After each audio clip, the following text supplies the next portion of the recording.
people. You're lucky. Damage proration is so harsh. I know. Oh, I'm yeah, grateful. Cryptic was supposed to. Cryptic Oh, we have less people. His phone's probably messing up. He'll hop Get off in. me. Ah! Oh, hey, stream's up. Yep. Alright, boys and girls, welcome to Riders of the Grid episode 102. We are back from the future. Because we went like 10 years forward in time, now we're back. So, how you Well, doing? we How you went- been? Well, we watched the movies that were 10 years from the past, so Oh. we're still in the present, right? What? No, Time those is weren't weird. 10 years old movies, were they? Time is weird. No, I mean, the movies are called 10 years after. They take place in the present. With 10 years ago is the past. So, okay, look, time I'm is weird. confused. I'm confused too. Yeah. Time travel is weird, Yes. but we're here. Oh. We're here. Echo was making it sound like we went to the future and came back, but no, But I thought we're we in the did. present. I thought we did. Never mind. So how y'all? Those happened 10 years ago. No. And look, time travel's weird. All right, we're back. How y'all doing? Oh, you want that? How you God doing? damn it. Doing fine. Welcome to the Riders of the Grid. We got a special guest today, my homie from Ranger Talk, Kel. What's up, Kel? Tell him what's up. What's good? They probably don't know who I am. Nah, I'm just stop. I'll be on Ranger TikTok, Morphin Masters, yellow specifically. And I yeah, got green. yeah, green. Yeah, but like y'all check him out on YouTube. He actually does good stuff. My man does his research, so you can like him. And we have our regular members. You already know them. You love them. We got my boy with the news and the microphone. What's up, Jukebot? Yo, how's it going? Yeah. We also got the old man from the Showa era. He did actually time travel to the present. A whole lot of stuff happened. Hey, Fred, how's it going? So real talk though. There's this Black Panther documentary, and Like At- the superhero or the political group? the political group.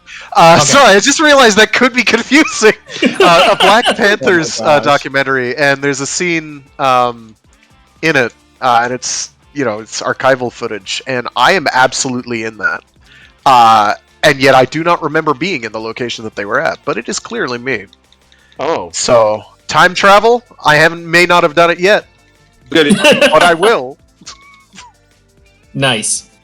and my So- rival and sparring partner every showdown Saturday. Yeah, you good. Oh, me. What up? Hello.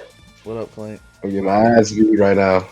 Yeah, follow Yeah. him on Twitch at Blitz Clank. Blitz the fighter. I'm sorry. Follow him, please. Yo, can y'all hear me? Oh, Oh, what's Yes. up?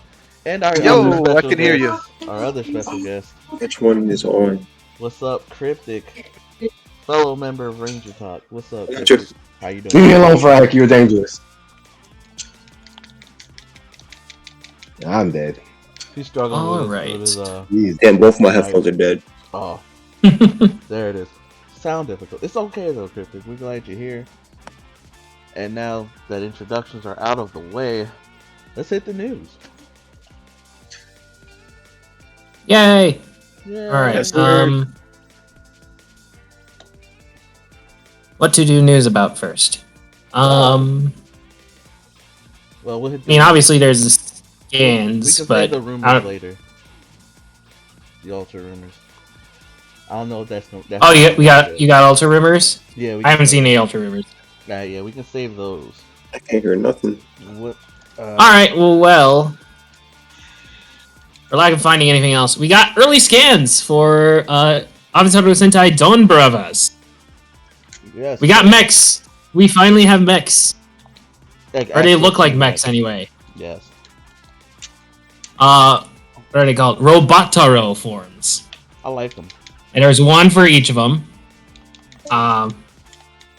And they become what they say they become. We got our CGI dog becomes an actual dog.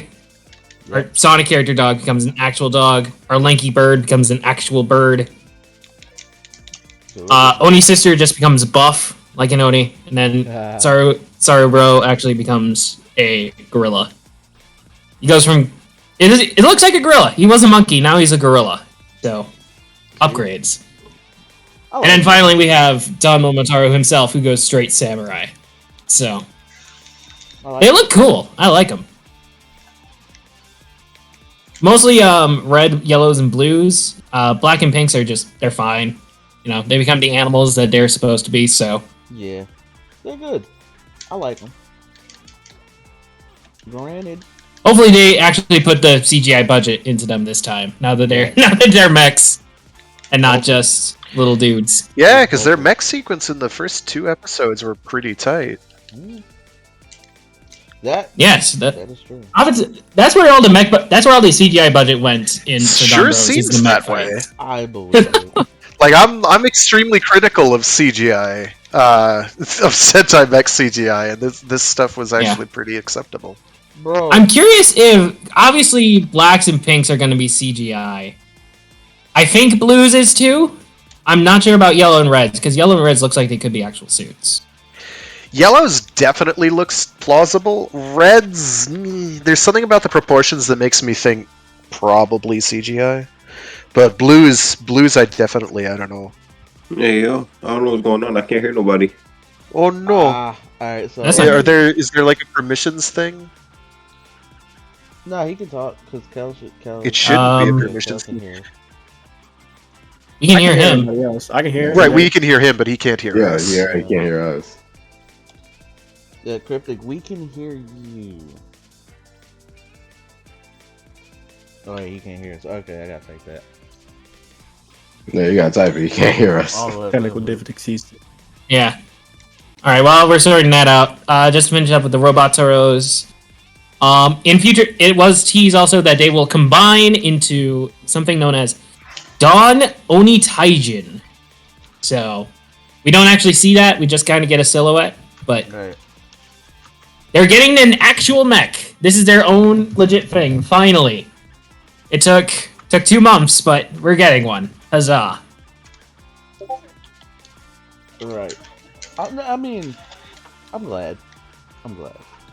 Cause like, it's cool that it's being the sequel to Zenkaiju. That it is. It's cool that we got to see that mech, but I kind of want to see what they can do. You know what I mean? Yeah, exactly. I 100% get that. I want to see what they can do themselves. So I hope the mech looks good. I really do. Although, speaking of Legend Sentai stuff, we also get the next mini form, the mini upgrade for the Alter Momotaros. We had Tokyuger, we had Juoger. Now we have Ryu Soger, which is basically him. He becomes a centaur. He becomes basically Gao Gintaros, but with T-Rex instead of... Because it looks like he's on 4 legs, Oh yeah. which is fun. There's also. Did we talk about the Wupat ones that were announced too? I know what they are. But I don't. No, not yet. Okay, so the Loopat ones for Lupin Ranger, he gets. It's basically the blade dial fighter. He gets the Jetfire, but it's also a sword. Yeah. And then for Pato Ranger, it is basically just a shield. He's using the trigger machine as a shield. There we go. Terminology. Yeah, it's a nice sword and shield combo. I assume he can use them both at the same time because why wouldn't he? I don't know if they'll actually be in the show though because those weren't in the actual scans. So Okay. So also, may have to wait a little bit longer for those to appear. I don't know if the scan indicates anything, but there is that one picture of just Revice and Don Momotaro doing a kick together. I don't think it means anything, but it would be nice. Oh, I think that's just a teaser for like the movie or something. That makes sense, yeah. You guys, by the way, next piece of news, we're getting a movie. Woo! Oh, they announced them now? Yeah, they had fully announced it. We're getting a Revice Don Momotaro summer movie, like we usually do. Cool. Something about anime. Like the tweet, I think we just got a tweet in one picture, and the tweet said something about anime. What's that doing here? I think it was just set at that moment. That's probably why. There we go. Yeah. I don't know. I tell my camera to turn it off. Oh, you can hear us now? Yeah, I had to turn my camera on and then turn it off for some reason. That's weird. Huh. Yeah, that was weird. That's weird. But hey, glad you're here. All right. And to go off what I think they were just announcing it at like this anime thing where they do new announcements done. So maybe that's what. It is. Okay. I wasn't 100% sure. Most of this stuff is in Japanese, and I haven't seen a lot of mass coverage of it. So. I feel it. Yep. So we're getting movie. It does look like it's another crossover, which is interesting. I mean, yeah, why not at this point? Especially after they said last year, like, oh, we're not doing any more crossovers. Sucks. Nope. Liars. All of them are liars. It's the money. That's what it is. Right? That's exactly what it is. Yeah. All right. So what else we got?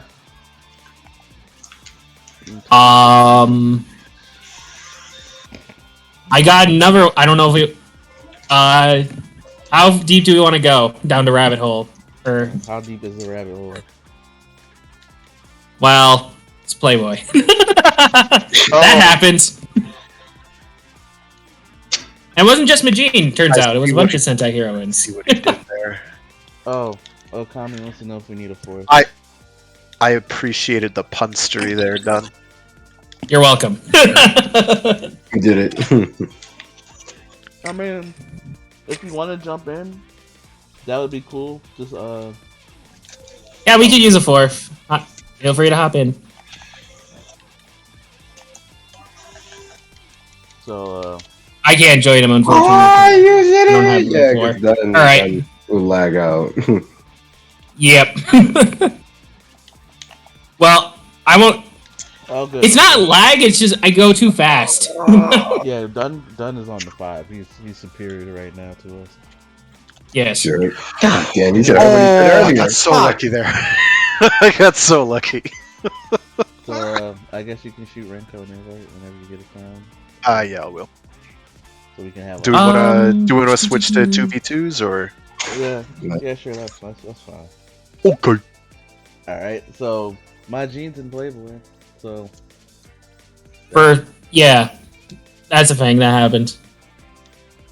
yeah, Mitch, I what? didn't see. Repeat that? I haven't looked up anything. I swear. my jeans in Playboy. Don't worry, she's. Oh yes. Yep. She's not doing anything weird looking. Well, she's a robot. So- Exactly. Bleep bloop. She is a robot. That doesn't stop most people though. Anyway, I've Honestly. got the picture for this that says "Do not fist android girls" with a hand in What? gears. It's pretty bad. I believe it. Anyway, It's I moving did on it wrong. from that. No, you're good, Fred. Moving on from that. What we got? Okay. What we got? Do we want sad news? Hit us up. What's I happening? don't know if we talked about this sad news. Go ahead. There's two things I found that are sad news, Toku related. Oh, Unfortunately. some- First things first. Kamen Rider Double co-lead Masaki Suda test positive for COVID-19. oh, no. Damn. Yeah. Nah, still the truth. Well, but he's not dead though. No, but it's No, still he is sad. not dead. Fighting. What else? And Poppy tested positive too. No, when did that happen? Pop. That's a new one. Okay. Well, The we That was lost- like back in January. Stuck Shit. again. Jeez. I missed it. Is she good? Oh. Now? Hope she good now. I hope so. I assume so. She didn't die, so Okay. I would know. All right. We're good, Poppy. Hold on.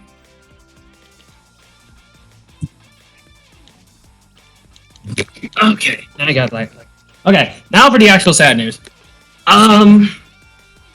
Who here knows Akira Takarada from Godzilla? Oh, the suit actor. Yeah, I heard he died. He died. Yeah. Oh. That's crazy. He was an old hand though. Like no. this guy's one of the OGs. Damn. Yeah, like that was when they first started, right? Yeah, That was yeah, like way back. 50. I forget which ones he was in. I don't know if he was in the first, but he was in some of the show era stuff. So older. So yeah. Ooh, that's crazy. Fuck. That's going back to like 70s. That's wild. Yeah, oh, yeah. Hell, 60s. Yeah. Oh, Damn. that's one of the OGs though. We respect your work, my dude. Mm-hmm.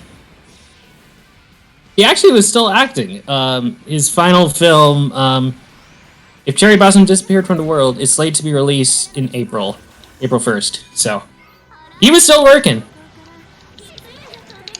You're a trooper. Mm-hmm. 87. He was 87 years old. So. Wow. Damn. Man, he was still working. Respect to the suit actors, dude. Yeah.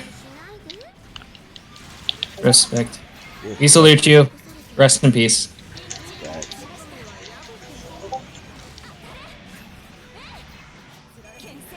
Now, Alright, and that's all the news I could find. You have someone else? That's all the definite news I could find. You apparently have rumors. yeah, I have the alternate news, but before I jump into that, for the Ruby fans, you're getting an anime. Congratulations. Oh, right, yes. You said that with like no enthusiasm. Yeah, he didn't care. Most of us don't. I have So. I have a love-hate relationship with Ruby. It sounded like that. You sound like you was about to say, "I guess." At the end of that. Yeah, I have a love-hate relationship with That one's for you, Echo. I did it for you. Yeah, the Oh, right, there's that Right. as well. I wanted to talk about. Fucking die, you bitch. Okay, I have another piece of actual news I forgot that I Okay, wanted to talk okay, about. what's up? Mention. Okay. Oh, right now? Okay. So PlayStation bought another studio, Oh, Haven Studios. what did they do? It sounds familiar. Who? Haven Studios. Oh, no. I thought you They said haven't Wayne. actually released a game yet. Oh, Oh well, never mind. There- Google. This is short. This is basically purely on like reputation of the people working there. It's founded by Jade Raymond, the producer for Assassin's Creed and Watch Dogs with Ubisoft. oh, Oh, Yeah. okay. So she made those with Ubisoft. She left, and she was going to work on this other game platform that was apparently that they really tried to push on people that crashed and burned, that no one wants to talk about anymore. And then after that whole Nvidia fiasco, Shield? what? Nvidia Shield? Yes. Tish. I'm not saying it's tough. And after that, No, seriously, she, which one though? Stadia. Oh, Stadia, even better. The state. Even Oh, I know She exactly. she was hired by Google to make Yeah, to so do the this first-party is games this for is that. Sony saying we have more money than sense. We're gonna hire these people who are unhireable. Got it. not That's Well, crazy. Well, after that, she after that whole thing fell through, she made her own company and made a deal with Sony. Sony apparently invested early in them so that they would make their live service game, because Sony really wants a live service game, and now they just flat out bought the company, bought the whole studio. So, Oh boy. and yeah, this is apparently going to be the company that's going to make Sony's live games as a service, live service game, whatever it is. We know nothing about it yet, but this is the studio that's doing it. So No faith. You know what game wasn't that good? But That had way too much build up. What? You know what game had too much build up, but then ended up being whack? I have a feeling Days it's Gone. good. Days Gone. Bro, I You know what? I can forgot agree with about that. game. I Yeah. I can That agree with shit had so much build up. That trailer was out for at least like 5 years, probably more than that. Bro, I honestly forgot. Oh, okay. So Renko, thanks Renko. I forgot about the little bit of info on that Ruby anime. So Gen Urobuchi is a part of it. It's written by him, Kamen Rider guy. The Uro Butcher has Yeah. returned. So he's about to ruin Ruby some more. Let's go. It can't Wow. be any worse than it already is, right? Yeah. Right? didn't Right. Ichi say it was like an adaptation of the manga or something? I think From they the did trailer, that, it looks yeah. like it, but I think it's an original story. Hmm. Well, it's not out yet, so who the frick knows? All right. True that. Well, obviously the writers know, but Echo, this one's for you. Oh, I missed. I died. He said, "Oh, I missed." Oh, the timing on that was great. He just kept going. He just kept going. The timing on that was great. You're just holding out like a cookie to Echo, just like Echo, this one's for you, and Echo just speeds on by, just. Woo! He didn't want my cookie. My milkshake did not, in fact, bring all the boys to the yard. Oh, No. Lord. Oh, Whoa. I can see why you Alright. play Rising, though, Echo. This thing's fun. yeah, it is. Okay, I think that's actually all the news I have now. So, yay. All right. So we'll see how it Oh, the manga. Yeah, the manga that is an adaptation for isn't out yet. That's top tier. Ranko Oh! Fuck. wants blood. All right. Ranko wants blood. So now to the actual ultra goodies. Give me 1 second, because like I'm fighting it and trying to pull that up at the same time. Here we are. Ultra news. Oh, I might have heard what you're going to talk about, but Oh my I'll god, let you I talk just about want to it. get stunned by I'm that. not sure. Okay, so first things first, Ultraman Deku. This is according to a toy leak. Yes. So these are rumors. Take it with a grain of salt.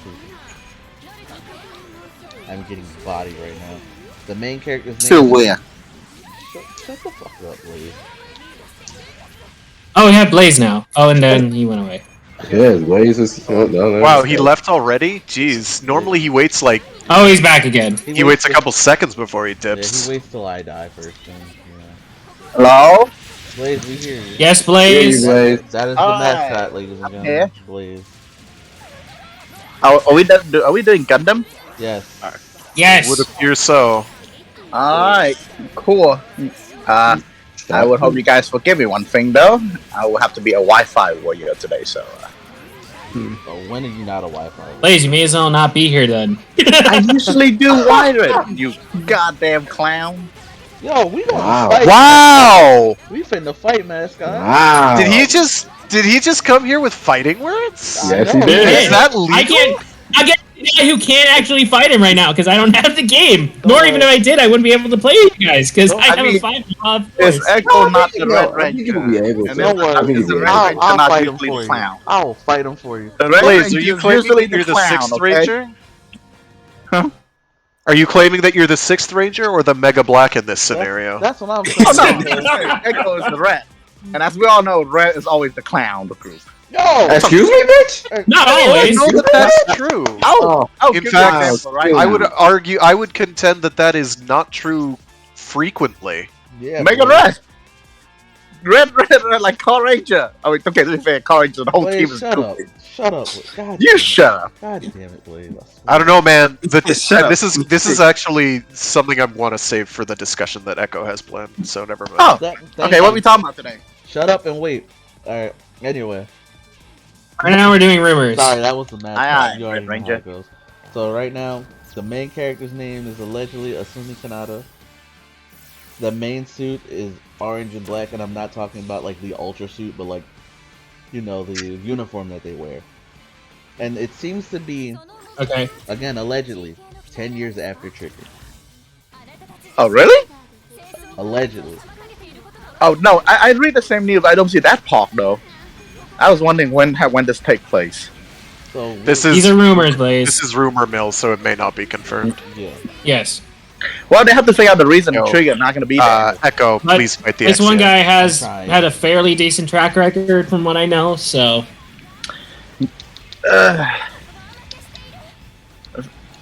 The thing is, at least, again, the OG, they have a pretty good bit of reason why Tiga don't do fighting anymore, but in Trigger, I don't know how that's going to work. Because the guy is still active. Oh, God. I'm betting they're going to send him somewhere, though. I'm just saying.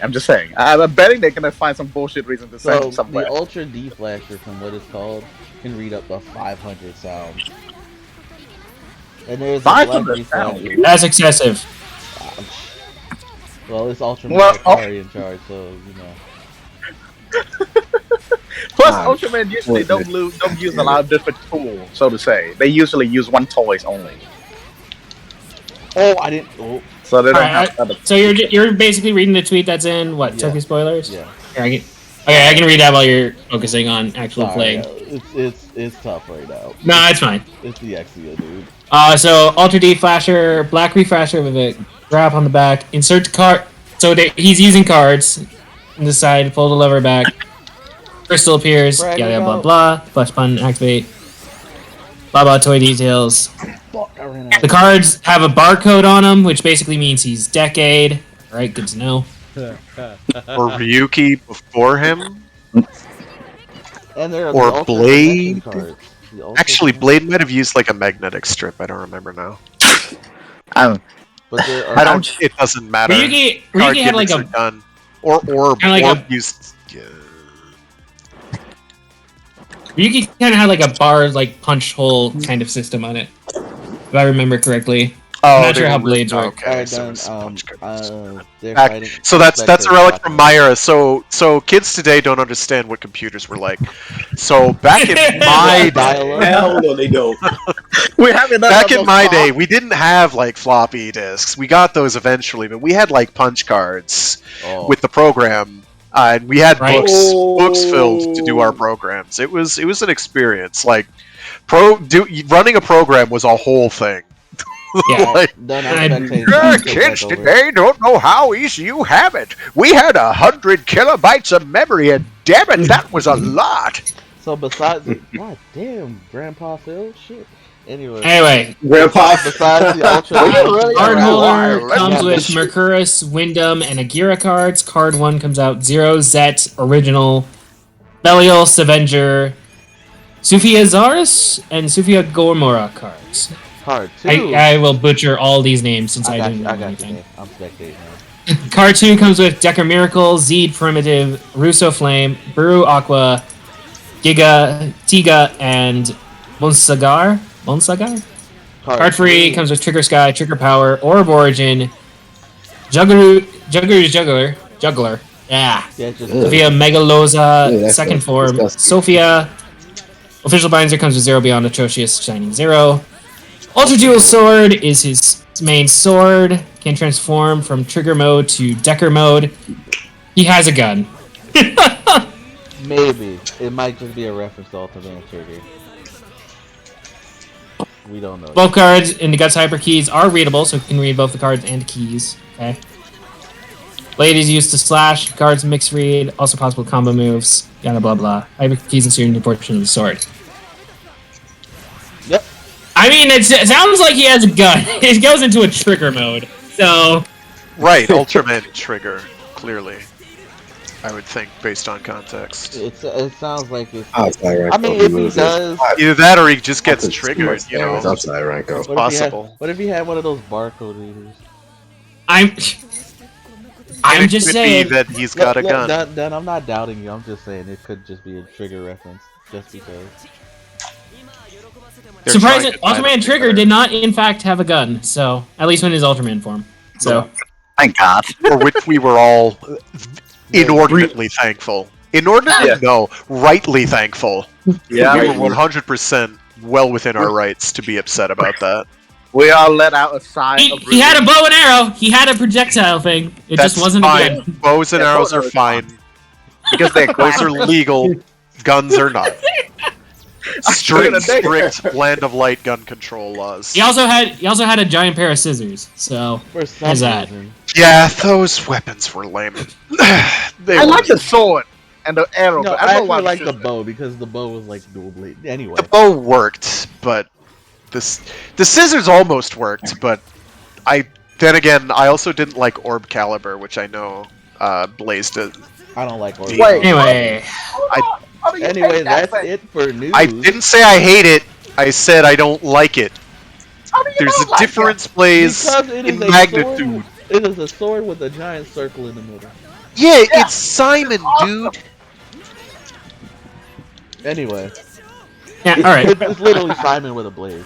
But It? anyway, You wanted to like shout out fucking music or some shit? shut up, mascot. Anyway, it is time for Shut up. superhero time. Yay! This week it's Revice, because we have 3 episodes to catch up on. Yes. It was a big, this is the mid-season finale, and we're just... Echo said he wanted to cover this week's episode, too. Episode 28, right? Right Yep. to thought too. Alright. It feels like you So- have to do them all together the way it was set up, so... Yeah, it's just a big back-to-back-to-back. Oh, yeah. Anyway, starting off with episode 26. Let me just bring up episode 26. The debut of Holy Light. It is the debut of Holy Live. So let's see. George. So basically, it pretty much just starts out with the guys, the family all talking about like what's been going on and stuff. And eventually, Kagero goes to confront George in his lab. George has been working on 2 power-ups, one for Live and one for Revice. Kagero goes there and just like, hey, I want a power-up. And also a second belt. That'll be important later. Alright. And he threatens the hot doctor. And George is just like, fine, here, take it. It's not going to work, though, unless one of you kills the other. So, keep As that is in mind. traditional. As is traditional, yeah. Well, actually, no, he doesn't. George is the one to give it to him. It's the obviously evil director who comes in and just says, like, George, just give it to him. It's because George George's wanted like- to use it. Yeah. Hey, George we'll get is to the that. real villain. I'm telling you, man. I'm telling you. I don't know. Things happen with George in later episodes. hey, But anyway, what do you- Kagero takes the Crow Vice Amp, as it's called at the time. Oh, this is Let's about call the whole the thing trope. where he becomes a writer, right? Yeah. Which, by the way, the Crow Vice Amp just by itself, before it's even Holy Wing, it looks really good. I like the paint job on it. I hope it becomes an actual thing. Yeah, Kagero. It looks pretty sick. Yeah. So. All right. We get Boo finally. The big guy who's the dad's friend. He kind of explains like their dad's dark past, back when he was a military demon hunter, And if you want to a watch demon it, killer. we have that special. I think the But yes, by the way, the revised prologues have officially started. So So upset that I got shot. if you want more in depth on the backstory of how Ikki's dad met his mom, there you go. It's actually really I'm a little sad it's not taking place in like a How I Met Your Mother story. Oh version. my god, no. Common Doesn't need please to- don't do that. So it turns out, How I Met Your Mother. I was a military experiment, just killing demons left and right. I was an absolute mess. Thought I was hot though, so we worked with I was an absolute mess. it. Yep. Basically, she thought I was hot killing demons, so it worked out. Anyway, continue. And then, so we get all that. We get the full backstory. Done? You better not. And Shut up, please. I don't know what you're talking about. Yeah, exactly. You get the full I don't- backstory. Basically, I imagine this is all just a summation of what's happening in the Veil prologue, so... Yeah. Anyway. And it goes on for most... Alright, and then we finally get to this. So, Kagero has gone to the abandoned Toku warehouse. Number 8. So he and Daiji can have their fight. He knocks Daiji out of him. And just pulls up the second two-side driver, because they both need two-side drivers. So he can actually do this fight. So, Live versus Evil. It's the fight we've been waiting for. The fight of the century. Here we go. It is a very good and emotional fight. Is a great fight. Meanwhile, while that's going on, Sakura confronts Aguilera again. They have their own nice little badass moment and fight there. Yep. Pretty short, but it's okay. It is. And then we get right back to the live fight. Live versus Evil fight is real good. And there's like the moments there where like Live gets the upper hand of Evil, but Live can't. Daiji can't finish the job, and Evil's just like, For you're those, holding back on a demon, and then he just shoots him in the stomach. for those wondering why it's live. and Wow, evil, this fuck. Yeah, for those wondering why it's live and evil, evil backwards is live. That sort of Live backwards is evil. Yeah, it's a pun. Yep. So he's fighting his darker half, basically. Yep. For backstory for people who don't know, Daiji, it's one dude, and he has a demon that is like his exact opposite evil persona, and now they're fighting. That's the story of For control. Your inner demons. It's really good. Mm-hmm. But oh man, the fight itself, dude? Like they kind of needed this because Daiji was kind of left on the back burner. Yep, Daiji has been kind of lacking for a little bit here, and it's a great fight. Oh yeah, And basically the whole thing is Kagero is just like, Daiji, you're way too soft. You're not gonna get anywhere if you don't. You gotta take this stuff seriously. Essentially, yeah. We got Oteka showing up to do Oteka shit. You know. Yeah, Oteka's kind of our just insert like, we need someone for people to fight. Here's Oteka as demons. There you go. He's basically being a dick for no reason. No cap. So, Yeah, he's a evil dick. Anyway, we get back to the fight with Daiji. So, Ikki goes off to fight Oteka and just hold him off. So, And we get back to the live evil fight, and we freaking get suit damage. We get a freaking... Live punches evil right in the face, and it crushes the helmet. It doesn't break through. Gun. Remind you, Yeah. hit him in the face with his gun. It doesn't break, so we don't see Kagero's face, but it's cracked. And it leaks a little bit. Leaks a little bit of graffiti spray paint fluid. Yeah. It's pretty cool. It's fucking cool. I'll let you continue. And we get it. We get this great moment where evil just comes up to live, obviously, basically on death's door after that last hit, and like falls to the ground, but live still catches him, and evil's just like, you can't stop trying to save me. You need to be more cruel if you're gonna actually save anybody. And finally live just uppercuts him, and that's the end of Kagero. Yep. Or at least that's the final hit on Kagero. And that's where we get our debut of Holy Light. Yep. That henchman was clean as fuck. So we get a little bit of Oteka being a dick still. He goes into a free form with a new stamp, Amagar Kalis, or whatever it is. Just point that out. So Ikki's getting his act hit. Meanwhile, Kagero slowly just crawls over, obviously on death's door, crawls over to Daiji, and just puts the stamp in it for him, and just like, here you go, Daiji. You earned this. This is your upgrade. I'm gonna die now. Peace out. Yeah. Live henshins. It's stock footage henshin too. He gets his own like unique background and everything. It's great henshin. And I fucking love the jingle and all of it. It's a great form, in my personal opinion. It's really good. My bad, Fred. Wing to I picked fly. the wrong cast. Wing to fly. Love it. And that's the end of episode 26. What made that so well was the fact that the crow wings became angel wings, so it was like the wings went from black to white. Yeah, it's a neat effect. And it is like how it was when when he first became live with the bats. Yeah. Now it's with the Wait, feathers. I'm sorry. Before this, what did they call himself? The main rider. Is it just coming to Re and coming to Vice or It's something? Revy and Vice. It's Revi and Vice. There you go. Right, but before that, they're separate rider, right? Do they still call Revive or? Blaze, we'll get to it. We'll get to it. Oh, okay. We had Revi and Vice, but together they were Revice. Oh, okay, all right. You refer to them at both together, it's Revice. If you're referring to one by itself, it's Revi or Vice. Oh, okay, gotcha. Cool. Ugh. God damn it, Blaze. Yeah, anyway. He hasn't been watching the show. It's okay. No. All right. Blaze. This man.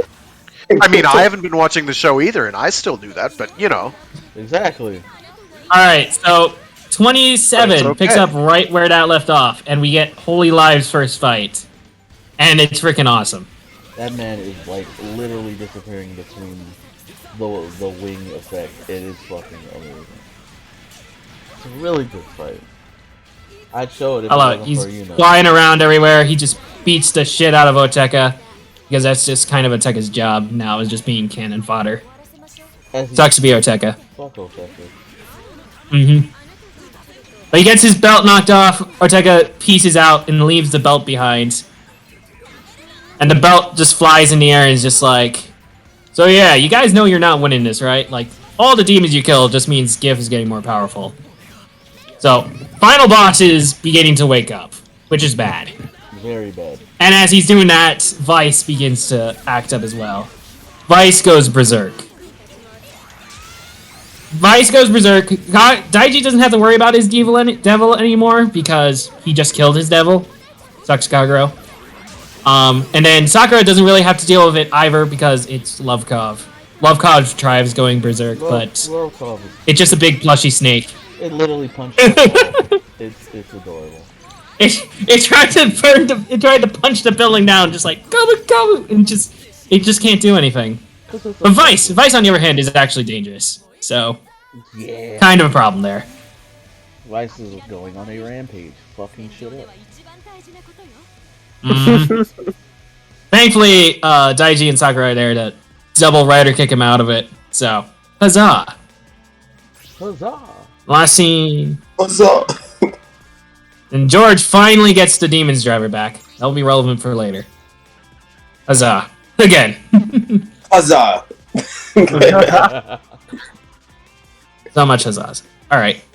So, we cut back to Bathhouse. Everyone's just kind of recovering. Vice doesn't want to go crazy. Vice is having a moment there where he's beginning to panic about what he could possibly do during Giphy's revival, because he doesn't want to kill everybody, finally. Seems like kind of a weird character shift for Vice. Like, he's no longer the Deadpool-esque Vice that we knew at the beginning of the series, like, at all. That's gone. So... Well, when the backstory came out of how he came to be, it kind of just made sense. It makes sense. I'm just saying, it's a very different Vice than we had at the beginning of the series. That's all. Fair, that's fair. Alright. Meanwhile, Mom finally comes home and talks to her kids. Finally. And talks about why she hid the truth from... Why she never told her kids that her dad was actually a demon-slaying that their dad was actually a demon-slaying Kamen Rider. It's like, we just wanted y'all to be happy, and we thought that would ruin it, you know? And The mom's giving her a whole protective. There's a nice big family hug with everybody. even Vice gets a hug. Very sweet moment. Even Vice gets in on a hug. Huzzah. Good for Vice. I keep doing it. Good for Vice. I keep pointing it out, I keep doing it.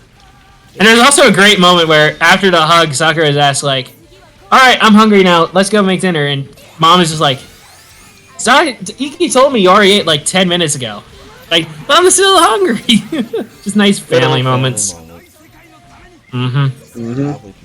Meanwhile, back in the evil, dark, abandoned Toku warehouse, Oteka is just brooding at this point.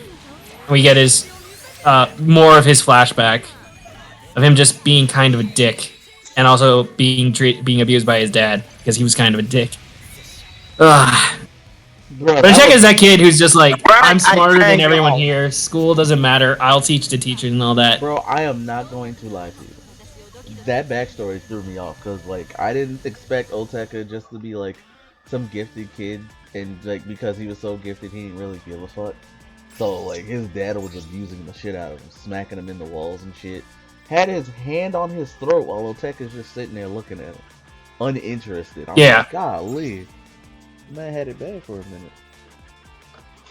But anyway. Doesn't make up for him being a dick. Oh no, it He don't. still killed like numerous people. Oh, yeah, I'm just yeah. pointing that out. Oh yeah, Yeah, no, I agree. They're I'm definitely just- trying to do the Orphanok thing for from Fies, Oh where all the Orphanoks have a tragic backstory. yeah. Mm, I They seem to be going that route, which is good. Crib from the very best. possible.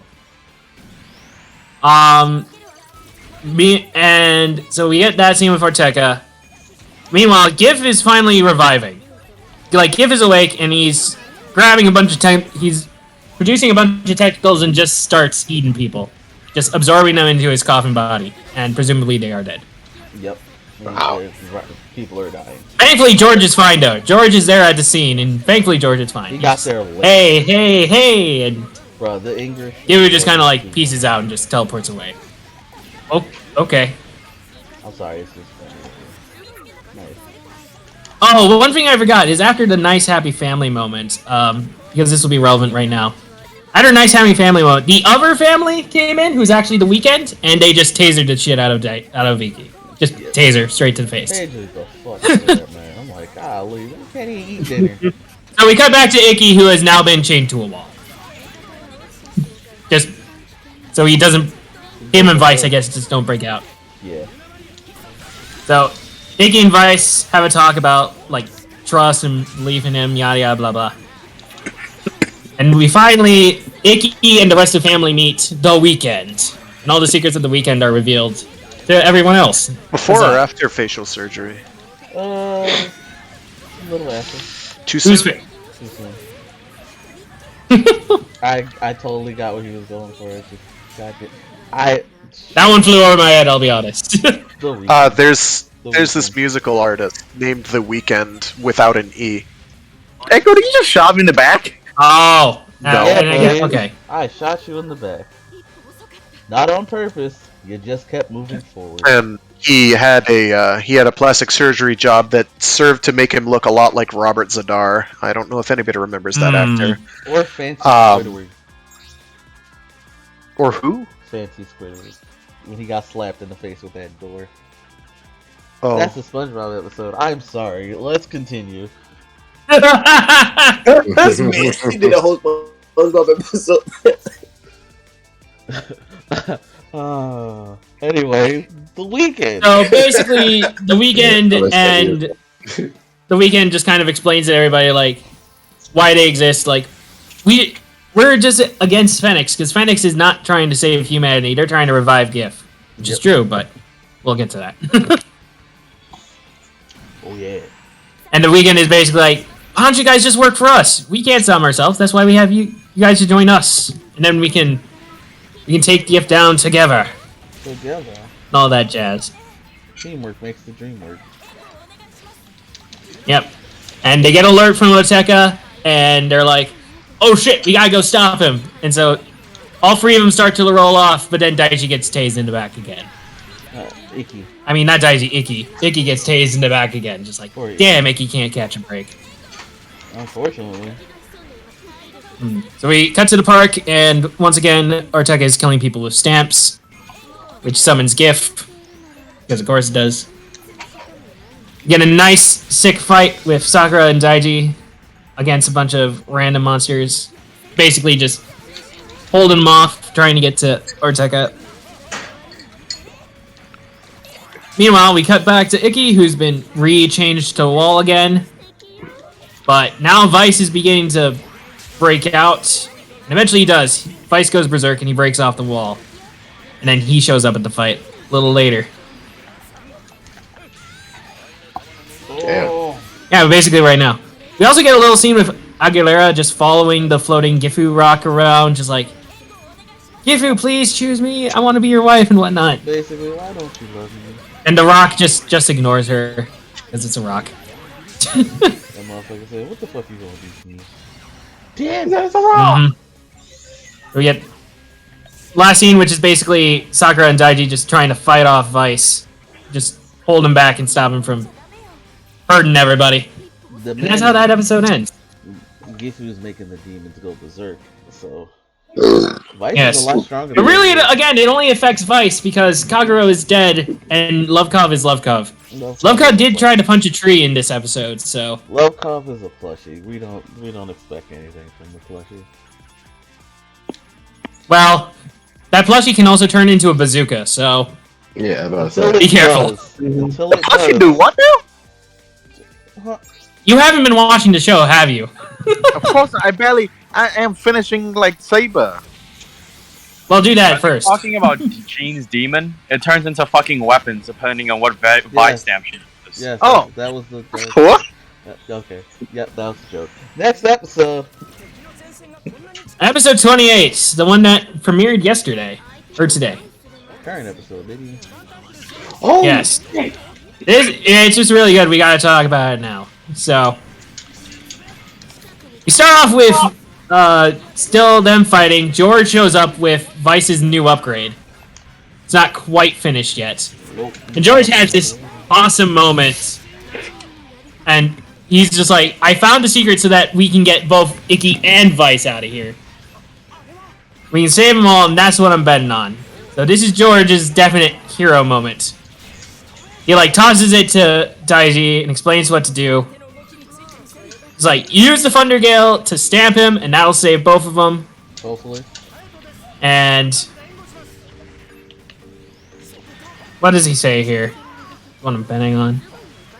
What he's betting on is because Ikki and Vice are more in sync than Kagero and Daiji were, that they'll both be able to make it out of this alive. And he says to Daiji, like, I'll restrain Jack Revice while you stamp him. And they're like, what? You'll do what? Being a bystander and just talking big isn't gonna cut it. That's what I learned from them. Right. He slaps on the demon's driver to act as to believe. Spider.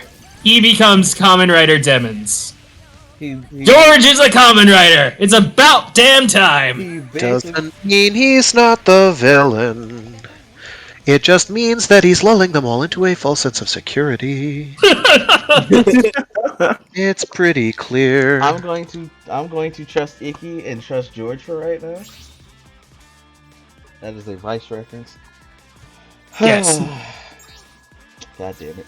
Anyway, George became Spider-Man this episode. He's literally he uses it a lot. He uses the labs a lot more than Hiromi ever did. So yeah, he's doing a good also, job. Sakura can apparently use her ponytail to restrain people. Well, She didn't do that before. I'm just throwing that out there.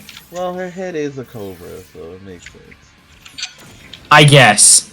She didn't do it before, but it makes I get it. About time. So, yes. Anyway. So George is a writer. Eventually, Daiji manages to stamp him. We cut it to Ikki's inner world, which is just the bathhouse. Love the bathhouse. Holy crap. And we get the intro scene. You cut through there. Apparently, his inner world is really freaking creepy.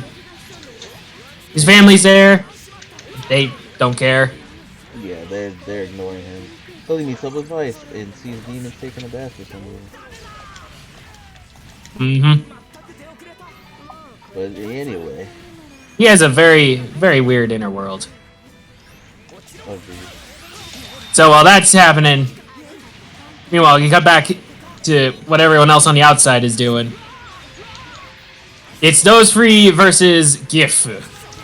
But Aguilera shows up. Aguilera shows up and attracts Gifu's attention, just like, Gifu, you here? What am I supposed to do? Give me an answer. And slap the shit out of her. Yep, the rock just stuck out a hand and just slapped her in the face. It stroked her chin and just gave her a mean backhand. I'm sorry, I laughed at that scene, but it's funny to me. She was so ready, like, yes. No, slap. Oh, she on the ground. And then Ortega just shows up and just like, everything you've been saying is a lie. It's just been what you're wearing is just the Empress's new clothes. If you get that reference. I'm like, the one who will fuse with Gifu. Yes, and then Ortega fuses with Gifu. And he gets his awesome upgrade. Well, not awesome upgrade. You know what I mean. Yeah, he goes back to monster form, so it's not really a rider they're fighting this time. It's a monster. Yeah. That was neat. It was good. Alright, meanwhile, back in Ikki's inner world, he meets his dad. But it's not actually his dad, it's Vale again. Yeah. That dickhead. Anyway, Vale. Got back to the surface. Julio shows up to comfort Aguilera. Good job, Julio. Do something with your life, Julio. Do something, because you haven't been doing anything for a while. Yeah. Damn. Said do something with your life. That's crazy. Literally. He hasn't done shit since he got beat like 10 episodes ago. So, To be fair, it makes sense. yeah. But still, anyway, George, Daiji, and Sakura all continue to fight Gif. George, unfortunately, has to like power down out of it because Hiromi was able to handle one for a while. One like no problem. Yeah. Ortega can handle 2 up to 3 at the very end there, but George here is not trained. He does not have the power yet, so he can barely handle 1 Gemma mix. Yep. He's able to pull it off a little bit, but then he's just kind of forced out of it. He doesn't roll, but he just kind of has to de-hinge. Like, he damaged Ortega when no one else could. Yeah, no, good job on George. We cut back to Icky and Vale Thank you. talking about the Thank family you. happiness. Thank you. You're welcome. Gives DNA. All the kids are devils. You're all. I was so close. One day your devil vice will become just like me. Will rebel against you. Just leave Vice and your family behind. Enjoy the world for what it is. He's trying to corrupt Icky to the way of the dark side. Just be a demon. Who the frick cares about anything? Yes, the dark side. The dark side. They're like, I just know the conversation with Iki and Vice, who surprisingly just looks like. Yeah, and then after he rebuffs his dad, he confronts Vice, who now has Icky's head instead of his usual head. Which works because it's always the inner demon aspect. That's what Vice tries to sell us on. And it's Icky with silver tips in his hair. And horns. A little bit of horns. Yep. It works. I liked it. Yeah, it works. We cut back to the surface. Daiji and Sakura are not having a good time against Orteka. They're trying, but it's not going well. Oh yeah. Inside the inner world, Sakura, Iki, and Daiji continue to fight. Iki has some good old flashback moments with Vice. You're the one who's always been supporting me, Vice. You've been on there since I was a little kid, yada yada blah blah. You've been protecting me, blah blah blah. You're my best friend. You've been protecting me, and now it's time I protect you. And then he cuts Vice in half. Yeah. But then we get... But thankfully that wakes him up and gives him a new upgrade. Thunder Gale! Go! Look, okay. I like this suit. Minus the helmet. Alright, I gotta talk about the henshin first. He freaking does the classic Ichigo henshin pose. Not only for Ichigo, this. he does Nigo's pose too. He does both. Oh, you're right. Yeah, he does. It was nice. Nice little reference. And it looks like it's supposed to be like, because he like rips off the Jack Vice suit and underneath his Thunder Gale. Oh, which is pretty sick. Yeah, he ulted me. Yeah, I had him, but he bursted out the last minute. I think this is probably the best henshin we've gotten. The suit really is okay. The suit is okay for me. This is one thing that I'm not liking about the Reiwa era. We get a good suit and then they immediately upgrade it, and what they upgrade it with isn't necessarily the best. Yeah. We had it with Assault Hopper, and Elemental Dragon, I think it is, for Saber. Mm-hmm. I liked Elemental Dragon a lot. I thought Jack was better. I think it's the better of the three, definitely. I don't like Shining Assault Hopper is like the worst one for me. I'm sorry. That should have been just Vulcan. Well, and remember, Revice has had two at this point because he also had Volcano. Mm-hmm. Third Rex to Volcano. That one I'm okay with because like he just broke the shell off, so that I'm okay with that one. And then Vice just wore the shell. Yeah. So like again, I'm cool with that. What made this suit good was the hench. I'm still not down with the face because the teeth are like bright pink or faded pink like Revice's suit is, and I'm like, yeah. I think if the teeth were silver or whatever, or I would like it more, but it's still fine. I don't hate it. I'm just like It's fine. It's better in motion, like a lot of these suits are. Oh, definitely. Come on, better in motion. It's not my favorite form of his so far, but it's all right. It does do a pretty sick job of beating the crap out of Orteka, though. That's nice. Lightning speeds. Pretty nice. Well, it is lightning and wind, so Thunder Gale. What I like, Powerful. he essentially tore off the demon and awakened the storm. That's how I like to put it. That's a good. That is actually dope. That's one way to put it. Yeah. I like it. Hell yeah. So it's like, And he has one line when he's fighting him. What is it? Oh, you've crossed the line too many times. There's no forgiving you. Just punch him. Absolutely wrecks him. Punches him into a tornado, uses lightning speed to get in the air, and finishes him off with the Thunder Gale Rider kick. I liked it. Yeah, no. The fight is pretty sick. Like, everything about this form is sick except the actual suit itself. Right? The suit itself is iffy. I hate the helmet. That's the only thing I dislike. And like the little bits of pink are good up until the helmet. And I'm like, fuck. I hate it. Yeah. It's still this 3-parter for the mid-season finale was really good. And then after the fight, we do our 100%. We do our little Yep. epilogue Well, for the first of all, Ortega gets eaten. yes. Gifu eats him. He's like, fuck you. You failed me. Yep. Gets eaten, and then he breaks out of the coffin. We only really see his face, kind of, in like the smoky black red essence or whatever it is. Yeah. But yeah, Gifu is awake now.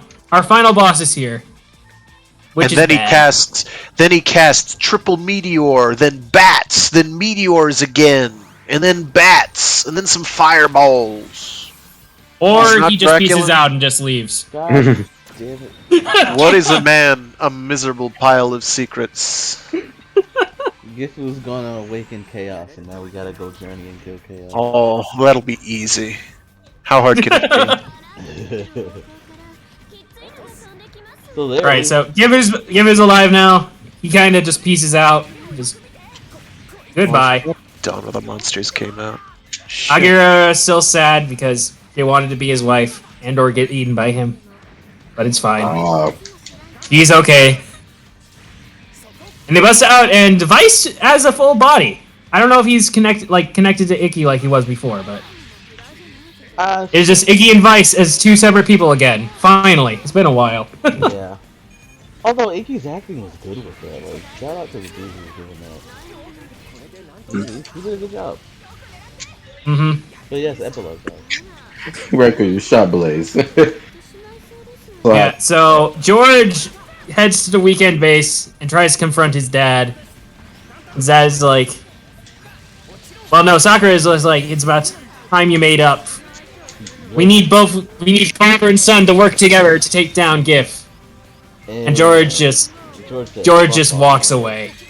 Yeah, George is just like, nope. George is not having it.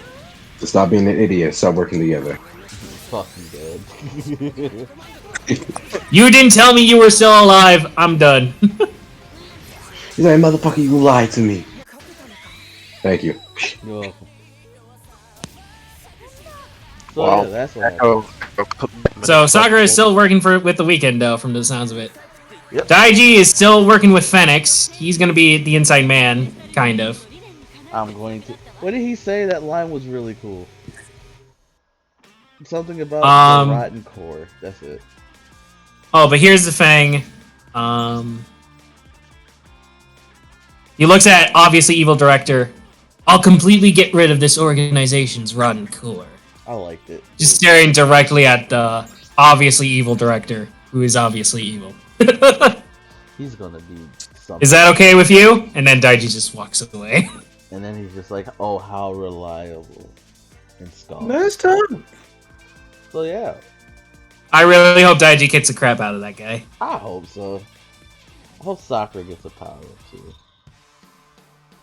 Mm-hmm. Meanwhile, as for the dad looks like he's recovered. You can see him in a red room a little bit. Looks like the veil is finally calmed down, so it's just Dad and Boo hanging out somewhere in hiding. He sends a letter back to the family, just like, yeah, I'll return someday. Just right now, I need to just stay in hiding. You guys take care of the bathhouse and everything, all right? Yeah. It'll all be good. You guys will do great. And that's the end of the episode. He's not coming back until we kill him. Mm-hmm. Damn it. So yeah, that's a pretty sick mid-season finale there. Bro, it ends on them all doing a whole, like, it's just like, welcome, they all turn around and look at whoever. I was like, that's nice. Yep, we got all three of them. Just basically, they're all three different. They're gonna be working on three different fronts here. Iggy's gonna be staying at the bathhouse. Daiji's working for Phoenix, and Sakura's with the weekend. So, we got like a three-pronged story going into the next arc here. It was a pretty dope, like, I'm digging Revice, man. It's been fairly solid all the way through. Heck yeah. And that's all I Oh, want. this is annoying. Like, I can't think of anything it's done particularly, like, badly or weakly up till now, so... Yeah. Dude, I am shooting this man. I get with that 100%. Except maybe the suits. Some of the suits can be a little weird, but I'm sorry. You're good. Fine. that's all personal opinion at the end of the day, so... Yeah, I can agree with that sentiment for the most part. I'm not really a fan of like most of the suits, but it's still a good job so far. So, Revice, thank you.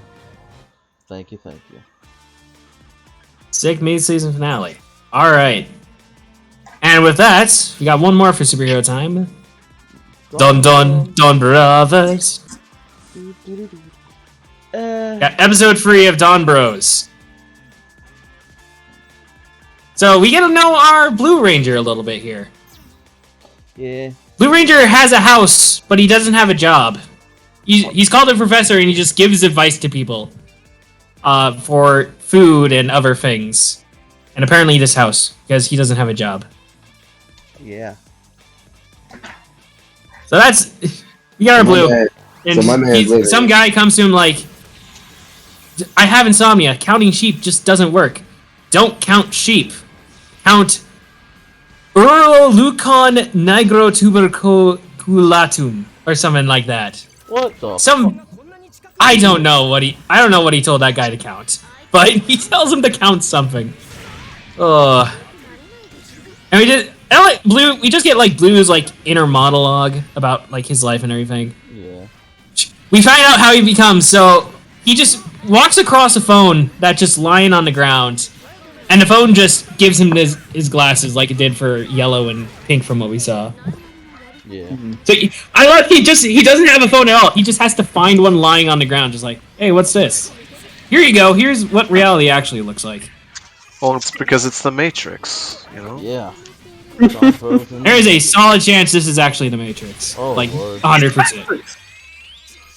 Take the red or blue pill. Alright, he's walking along. We get this nice moment where he's walking along the bridge. This is where we get his attention. He's walking around kids. A couple kids are playing like by the river, and they drop their ball in the river, and they can't go get it. And so he's just like, all right, well, I'll get it. He does his full henshin sequence, and just opens a door down by the ball and just tosses it back up to the kids. Just like, nice dude. But that's how we see him henshin for the first time. Just he's helping a couple kids out. Yeah. Nice job, dude. Okay. Get a little haiku from him, and then we get back to our Yellow Haruka, who's trying to make a new manga, but it's not going well because she can't get her mind off Momoi Taro. Who the heck is Momoi Taro? Opens the door and Momoi Taro's right there. Hi, I have a package. Wow. Well, she doesn't know it's Momoi Taro. We'll get to that I later. won't lie. I think what attracts me the most to Don Bro right now is the character because they're entertaining as shit. The characters are entertaining. I would say this. Characters are entertaining. All right. Anyway, so there's a delivery for Haruka's aunt. Just like, hey, I need your stamp here and sign. Aunt, it's for you. Just like, can you just sign it for me? Fine. So he signs it. And Haruka's just kind of. Taro is just kind of standing there like, I got nothing better to do. And Haruka turns to him and just like, you want to do the dishes? And What the Taro fuck? just does the dishes. What the fuck? Yeah. Yeah. Doesn't it? Haruka says, if you're not doing anything, you want to do dishes, and you just Momotaro just starts doing the dishes. He's wholesome, okay? Very. Literally, my And then man. the aunt comes down and arrests Momotaro. Or he's getting XP for his job. He's improving his class level. Oh, there we go. He knows it's an MMO and nobody else does. My god. Maybe. Alright, anyway, Haruka's aunt tries to arrest Momotaro, accusing him of being this thief. Black Bear, as the thief is known. So, turns out there's this thief going around, disguising himself as a delivery man, and he breaks into people's houses and just steals all of their lights. Just all the lights. Summary. Lamps, ceiling fixtures, all of their lights. So I gotta ask one quick question and interrupt. Blaze, are you fucking throwing? Bro, I have been saying that for ages. What do you mean, man? I've been throwing. I'm using. Oh my god. Okay, I just don't know why am I getting like body like that. You getting body. That's the Blaze, simple can you reason. please start playing this like it's Climax Fighters? Thanks. Blaze, you be watch. So you want me to make everybody freeze in one spot? Is what you're saying? Just literally cheat, Blaze. All I'm asking. Watch what So we can happens. catch you in 4K again. Watch what happens when me and Blaze end up on opposite teams. It's going down. Lucas. Mm-hmm. He's in their face with it. Alright. Anyway, so Don Momotaro can't stand someone besmirching the good name of delivery men. So he's like, I'm gonna catch this guy myself. I'm gonna bring joy, and I'm gonna catch this guy myself. And so him and Haruka head to the cafe that Kaito's running. And Haruka says something like, "Hey, have you ever heard of this guy named Momoitaru?" Haruka asks, "Have you ever delivered a package to Momoitaru?" And Momoitaru is just like, "Nope, I haven't delivered a package to him. But I can see we have a bond because my name is," and Haruka cuts him off. And it's just like, "No, I don't need to know your name. You're White Bear or Polar Bear because that's the company he works for." Haruka is just Haruka's kind of jerk. And Haruka says, "Alright, I'm gonna follow you around your laboratory so I can find out who this Momoitaro is." And Mr. Momoitaro himself is just like, "Okay, sure." And so she joins the company for the day. Yep. Will she find out what his name is? We'll find out. Yeah. Oh, she also like yells over to her boss and just like, "Hey boss, I'm taking some time off to go hunt delivery criminals." And Kaito is just like, "Okay." Kaito's just sitting at his bar playing cards the whole time. That's all he does this episode. Kaito's chilling, man. He's just shuffling a deck of cards. I thought he's a hyperactive type. Blaze, this is Kaito Black. No. That's the Zenkaiser Kaito. This is a totally different Kaito. Kaito What? Black. How do you know that? Because we know. God, where do you pay attention? Because we're watching the series and we can tell that this is a different character. Do you pay attention you don't to know. the podcast, Look, Blaze? when a Do character you not pay in the season, attention? they act. I Wait. swear, Blaze does not pay attention. You're even act in the differently when they're episode not in where the we season discussed anymore. this. This Kaito acts completely differently from the last Kaito.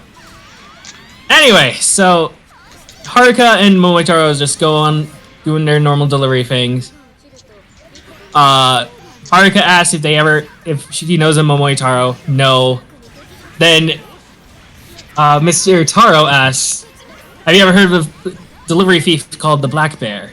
And the woman is just kind of freaked out, like, "Who the frick are these delivery people? Just leave me alone." He kind of slams the door on him and just like, "Alright, well, got more deliveries to do." Yeah. And then immediately after, the actual criminal shows up and just steals that woman's lights. Just all of them. Because why not? Sucks. And so while he's packing up all the lights, he meets our third and final brain person, Tsunoi.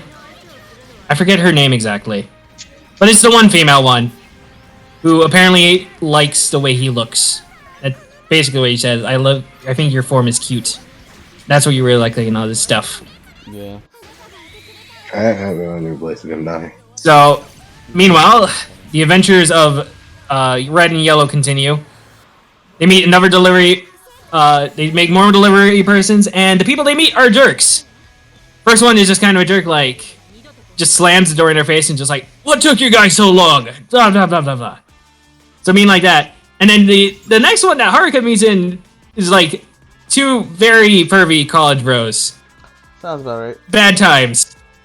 Yeah. So They try to invite her in. They forcefully invite her in to play games and whatnot. Play games, quote unquote. Yeah. But thankfully, Mr. Momoitaro is there, and immediately gets punched in the face. Sucks. 100. But thankfully, our Mr. Momoitaro is also skilled in the art of flinging peanuts at people's faces. You good, Echo?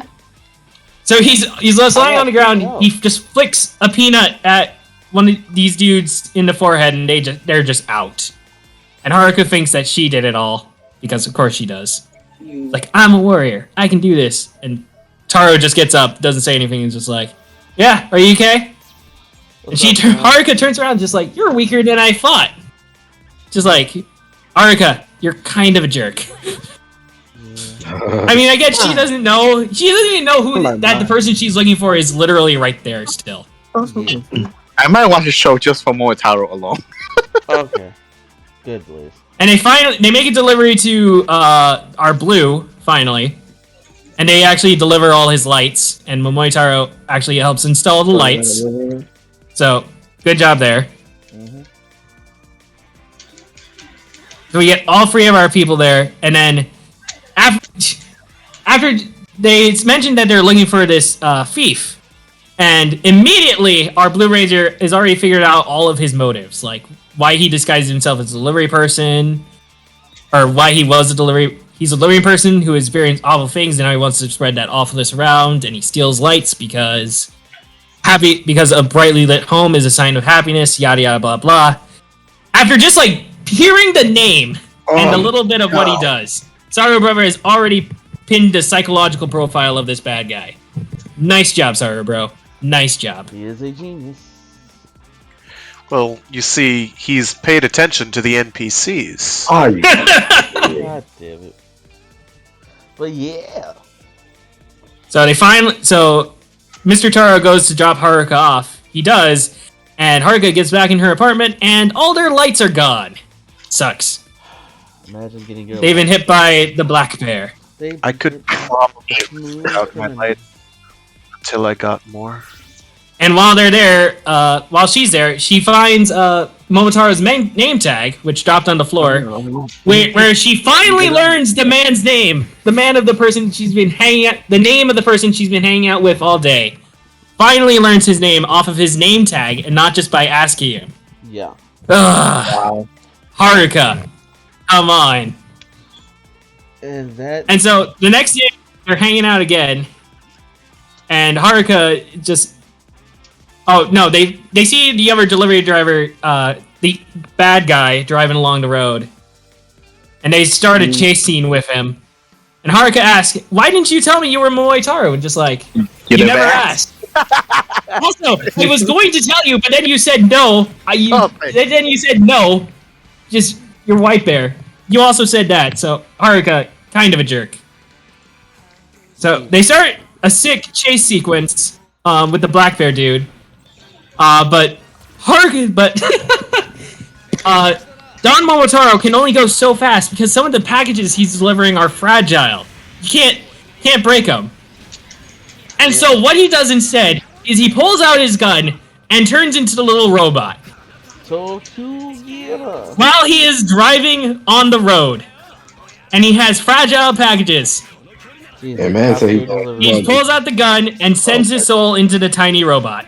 Why are you being and just is like, Haruka, take the wheel. I'm gonna go stop him. So he does that. He becomes Tokyo Alter. So he combines with the little train. A little train pops up and he combines with it. Reference to Tokyo. Got big ol' series. He uses train tracks to run right up to this dude and just blow his tires out, causing him to crash. Oh man. Don Momotaro don't give a fuck. Nope. Even while that was a high-speed chase, and the first thing Momotaro thinks of is like, I'm gonna pop his tires. Just pop. Nice.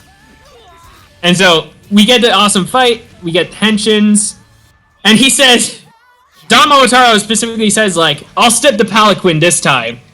So, and then he does his henshin. Monster transforms. And then Haruka just looks away for like a second, thinking about it. It's just like, and then... No, Haruka realizes, oh, so this is Don Momotaro the whole time. I see. And she just looks off to the side for a second. She looks back, and he's just gone. Yep. He just disappears out of existence. Oh, man. And she has to fight all the mooks alone. Because he logged out. Yo, sometimes network No. errors happen. What It happened happened is to me. what happened is so he starts fighting, and then he comes running in from the background on his motorcycle. Not on the Palanquin, just the motorcycle this time. And just like, and he does his usual like, it's a contest, it's a festival, yada yada blah blah. Just like, I thought he was skipping the whole crazy entrance thing this time. Hell Nope. no. Don Momotaro does not skip his crazy entrances. Hell It is a yeah. part of his character Gotta that make he it must do. flashy, motherfucker. Hey, Renko. Ah, nice. Gotta make it flashy indeed. So they start the fight. The other three show up. So this is the first time we've had all 5 of our Dawn Bros together in a single fight. They show up already henshin though, so they're just teleported in like they've been before. So Yep. they come in. We get a nice fight scene. This is the first time we see Saru Bro in action. And Yellow says, "We have a gorilla now?" Just like, nope, I'm not a gorilla. I'm a Japanese maquette. And you are a rabbit? No, I'm not a rabbit. Where did you get that idea? As she's doing like rabbit jumps. Great. It's a nice, cute little scene. Gotta have your rabbit skin. I Mm-hmm. didn't mean to die first. You good? You good? You good? Our evil chick shows up to interrupt the fight later. We get the Tokyuger avatar change. So pink, blue, and yellow all become Tokyugers for an attack. Pretty nice. They just go back to back and just shoot all their trains. And Black just has to try and dodge and is just like, watch your aim with those things. Sorry. I'm so upset. And then finally we get a big old finishing attack with all 5 of them together. They do the whole lifting up of the stage thing. All goes dark, and it's a real. I love this finishing attack. It just looks so good. It's very flashy. I like it. And then it gets interrupted at the last moment. Our one main evil lady general just comes in, interrupts the fight, and saves the dude, and just like, you're cute, but I don't like you. And she just shoots him in the back with her bow and arrow. Yep. So much for our monster of the week. He's gone. And we see what happens to the actual person. He gets like trapped in a cube, all like Return of Superman style, like Zod, and it just begins to crack and shrink, and then just pop, he's gone. He did. That man is dead. And then Kaito, and then just the Lupin Ranger gear just falls in front of Kaito and just like, huh, I wasn't expecting that. And that's basically the end of the episode. There's a little fight between Red and our evil chick, and she just kind of pieces out. It was like, alright, no mech fight this episode. Or at least no big mech fight. Like, that's the end of the episode. Now that Yellow finally knows who this Momoitaro is, she tries to swear allegiance to him like she was told to do at the very beginning, and Don Momoitaro is just not having any of it. He just kicks her to the side. Yep. This character is just like, ah, it's a festival, people! He starts just fighting everybody. He don't give a Just like, man, the man has no chill. The man has no chill when he's in his Red Ranger form. hell no. He's a whole new character. That's the end of the episode. I've actually been really liking Don Bros so far. Like I said, it's confusing. I dig the characters. I dig our Red, just because he has like 2 different personalities. Like, it's very clear to me at least he's like putting on a performance, and I hope that's the angle they go with.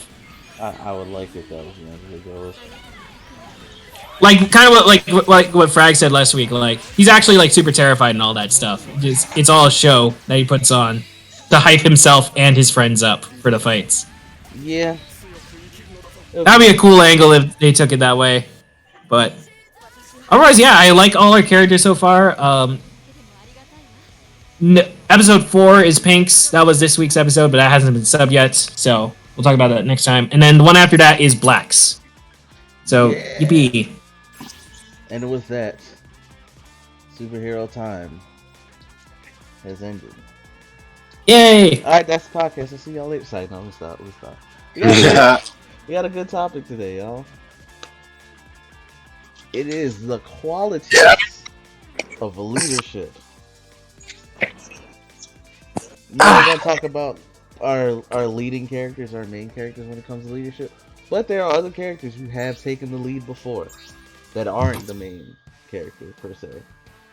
So let's talk. I'm gonna ask our guest here, starting with Kel and Cryptic. What do you like in the leadership qualities when it comes to our main characters per se? And who's like a good example of a main leader or someone who has the perfect leadership qualities? Anybody can start this off. I know you want to start that, so I mean them, but like any one of them can start. Alright. I'll let them go. So I'll think of one while you guys are all doing that. Give me 1 second. Hold on, my son came in downstairs. Hold on. Give me. All good. All right, Kel. I'll give the floor to you then. Oh crap.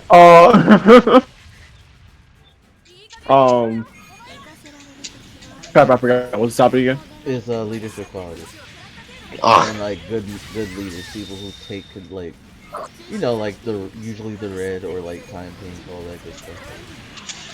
I think a prime example, I guess, I can go off of is like Wes from Time Force. Granted, Jen was the leader, but I get you. Is it what? I said Jen was the leader, but I get you. Jen was the leader. Oh, right.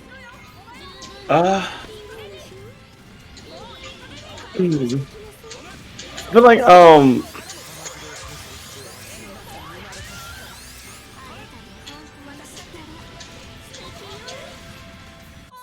damn. Boost. yeah. I got saved. But yeah.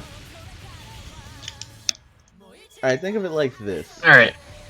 When it comes down to the leadership decisions and stuff, what do you think makes a good leader?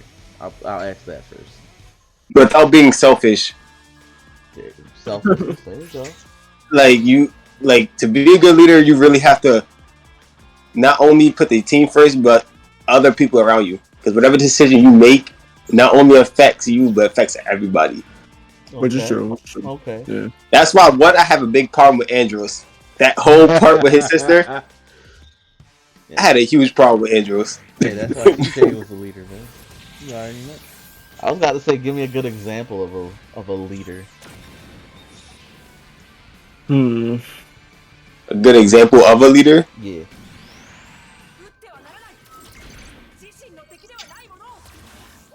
This is gonna be out of the field. This is Alright. I need to say this before Echo. He go yell at me. But honestly, Tommy's Zero Ranger 5. I'm gonna beat your ass. Oh, he's not wrong. Wait, he's not wrong. He's not wrong. Shut up, Clank. He's not wrong though. He's not wrong though.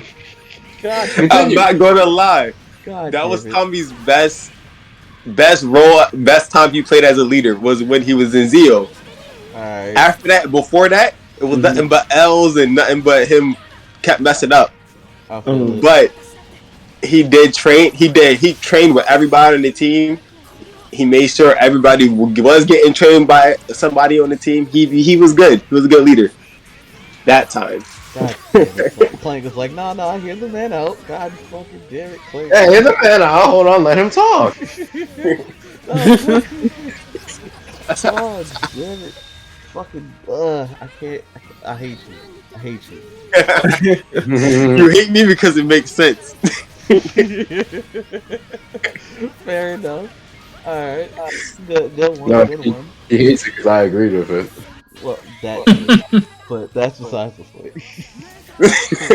I'm sorry. Anyway, I'm gonna behave myself this time.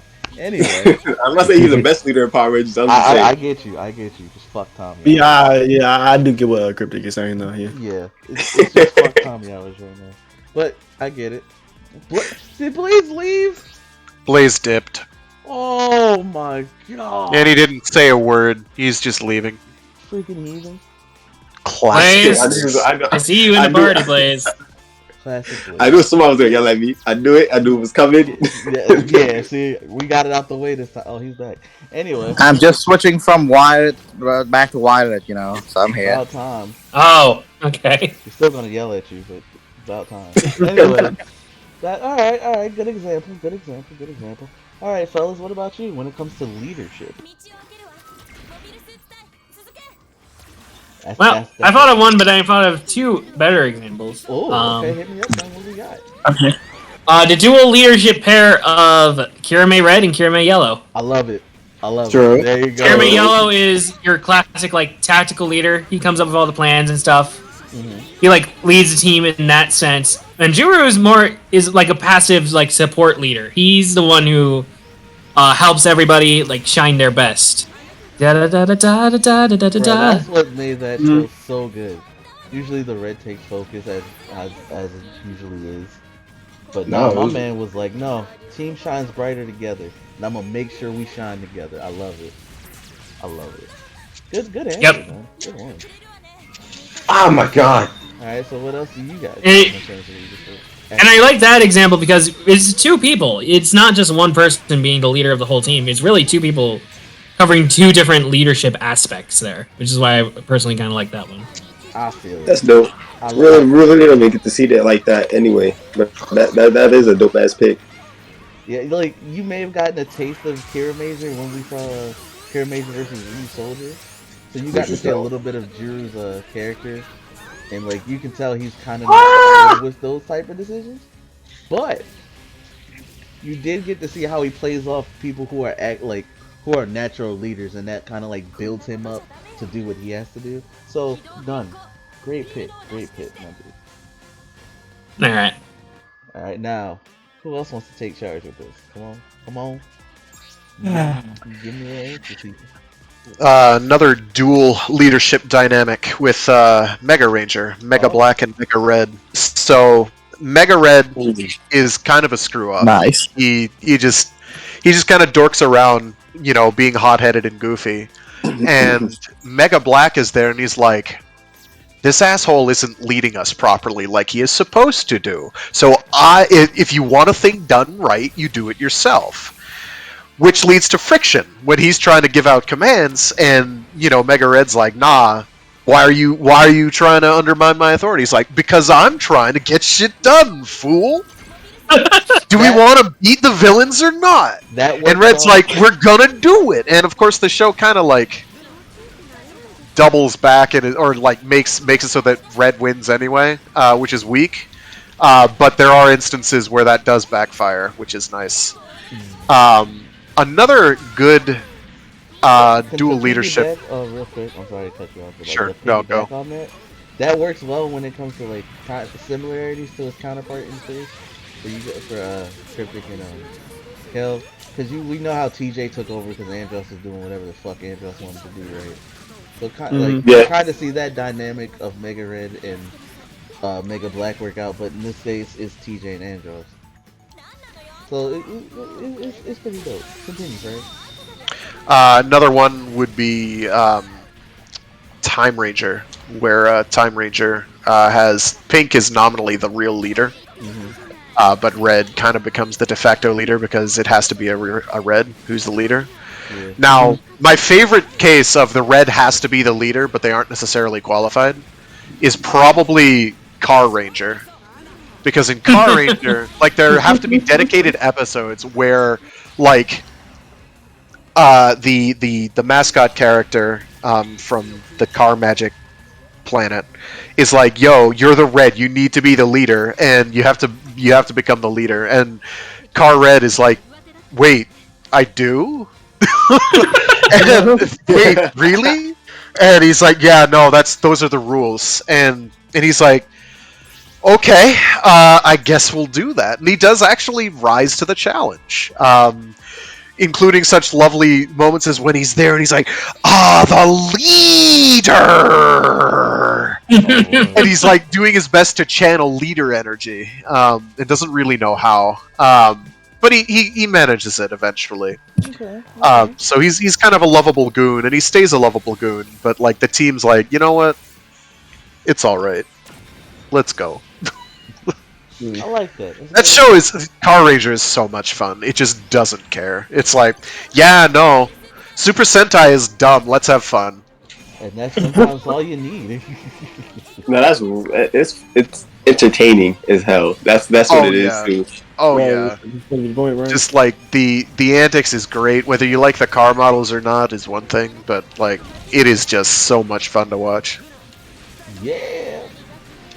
All right, Kelly, you have another one?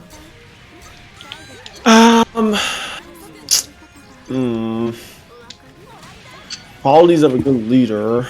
Red one. Say. Let's say what's his name? From Lost Galaxy. Leo? Alright. It's an interesting one. Interesting one. Leo goes with what I was gonna ask next, actually. So good thing you do that. You brought him up. Right, like again with Mike, right? Because he wasn't. That wasn't supposed to be Leo's thing, right? Yeah. And he kind of just felt like he kind of just had to step up and play that role. Yeah. And so I feel like he did that shit well. Yeah, I feel like an important thing regards of leadership in general, like Crippen said, you gotta be selfless and everything like that. But you also gotta you also just gotta bond with your team. Okay. Right? Because you gotta bond with your team. Because when you bond with your team, right? Like you don't want to be like Jade and Sheba, who just doesn't really bond with your team the entire season. Or Tommy from Turbo. Or Tommy from Turbo. Fuck Tommy Sander Hour. Yeah, fuck that guy. You know who did a great job too? Jack. Of course. Oh, I'm thinking of him. Let's go. All right. So again, I'm glad you brought up Leo because that leads me to my next question. When it comes to rising up to the challenge of being a leader, who do you say embodied it best?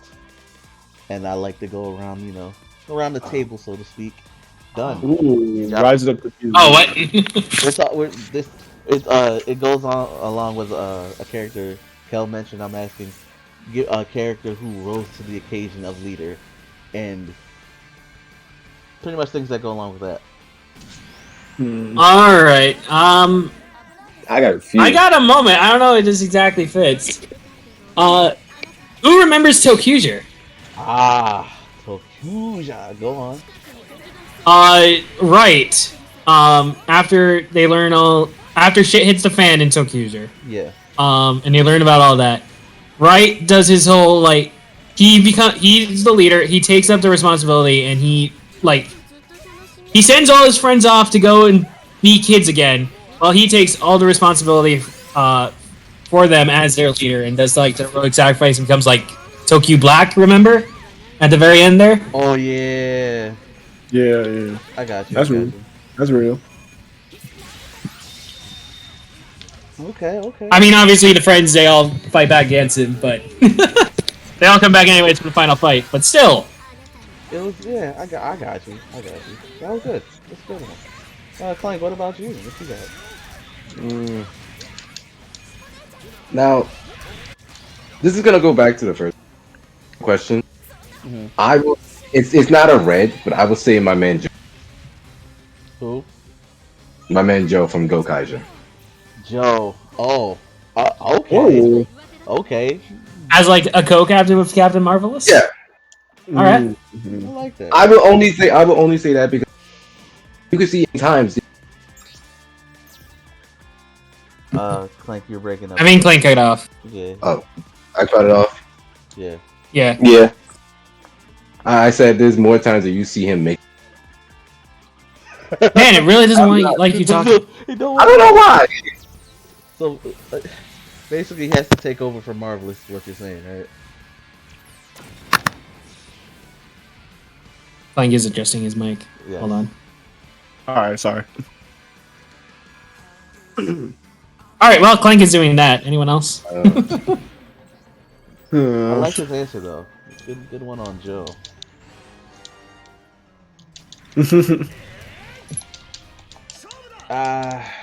This one. You know who else is a good leader? A good Sentai Red leader? Go on. One of our personal favorites, Yamato from Zyuohger. Yeah! Yo, That's a dope one. That was Yamato is the GOAT. He beat Captain Marvelous in a fight, by the way.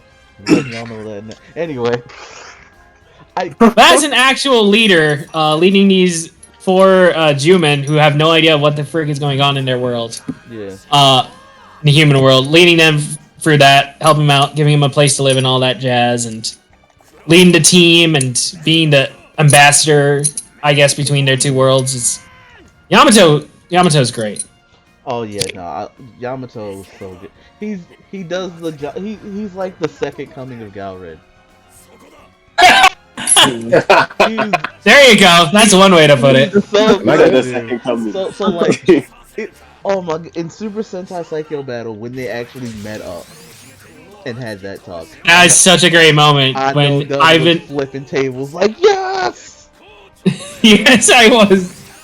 Oh, so because good. I love Gal Ranger is my favorite of all time, as we all know. So seeing Zyuohger, seeing the 2 animal-based teams, their leaders meet up and have a nice heart-to-heart. Yeah. Oh, it's such a great moment. Oh, yes. Okay. Am I good now? Good. Yeah, you're good. Yeah, I think you're good. Which, side note, just while we're on it, Gal Red is also fantastic. Go Gal Red. Gal Red. For a lot of the same reasons, Yamato. Anyway, Clank, go. Yes, finish up, Clank. Oh, I just said, like, I liked it better when... Like, I still like Marvelous. I just said I liked it when Joe actually made more decisions, and even though he wasn't the main character. I got you. Okay. What I gotta say can go with both Time Force and friggin' Time Ranger. Because we all know, like, Pink is the de facto leader. And she took command for pretty much most of the season. Yeah. Until Red had to step up. And like as we see the the whole fight with Destiny and all that good shit, we see them grow into what they eventually be at the end of the series, and good shit. That's all, like the decision making, the team functioning better as a whole within there. It's really good shit, bro. Like watch Time Ranger. No, that's worried.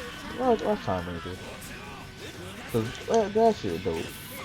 Yes, sir. Oh, you'll see a bunch of good characteristics of being a leader, and it's top tier show. That's all I got. Also, actually, Lucky from Q Ranger is another one. While he's not necessarily the leader of the whole like operation that's Joe Ropo. Yep. Very good commander. Yep, very good commander. But the fact that when he grows and ends up taking charge and like knowing that his actions do lead to certain things, even if he is the luckiest dude on Earth, his decisions mean shit. Not on Earth! In space! You're right, in space. In space. Rainbow. In space! Like, especially with the Orion arc, him getting like CC Red Orion, you see him grow as a character, and the whole arc he has with his dad as well, and like you just see how good of a person he becomes at the end of Q Ranger. Granted, he's still lucky, but he's still lucky. Yeah, he's still a goof. He's still in more ways than one. Ching. But yeah, like Lucky. Good shit from Lucky. I swear I tried to beat the crap out of you, Fred. I swear. Turn X out here avoiding me like the plague. But like again, Lucky had good character growth. At the beginning, he was kind of annoying because he was just screaming out how lucky he was for like most of it. But like as the season went on, he got character development. So I like that. That was really good. Really good. See, for me, I like Cole. Cole had great development. Oh wow! Yeah, for like that whole, because at first he wasn't a great leader at first. At first I was like, yo, he's believing it, or he's got a heart. Almost got him killed. Yeah. Yeah. He thought of them like regular animals, and then he had to make the swing decision. I get you. I get you. Wow. I get you. I get you. Okay. Okay. Now, I gotta ask Frag because he knows. When it comes to the science team, Frag. Oh, ultra leaders. Yeah, Alright. ultra leaders. I don't know if Frag can hear me, but Frag. I can hear you. There you go. I'm waiting for you to finish your thought. I'm gonna beat you up because you can't be avoiding me forever. Second.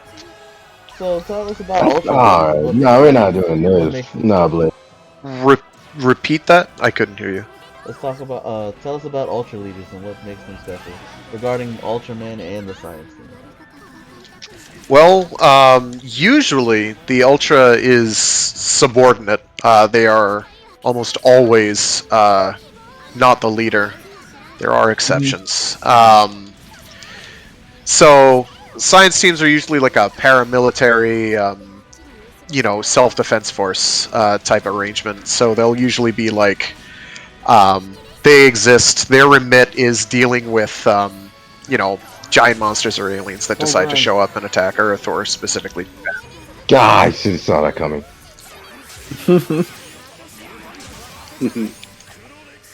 So, what'll usually happen is you've got a. Oh wow! I just got blasted.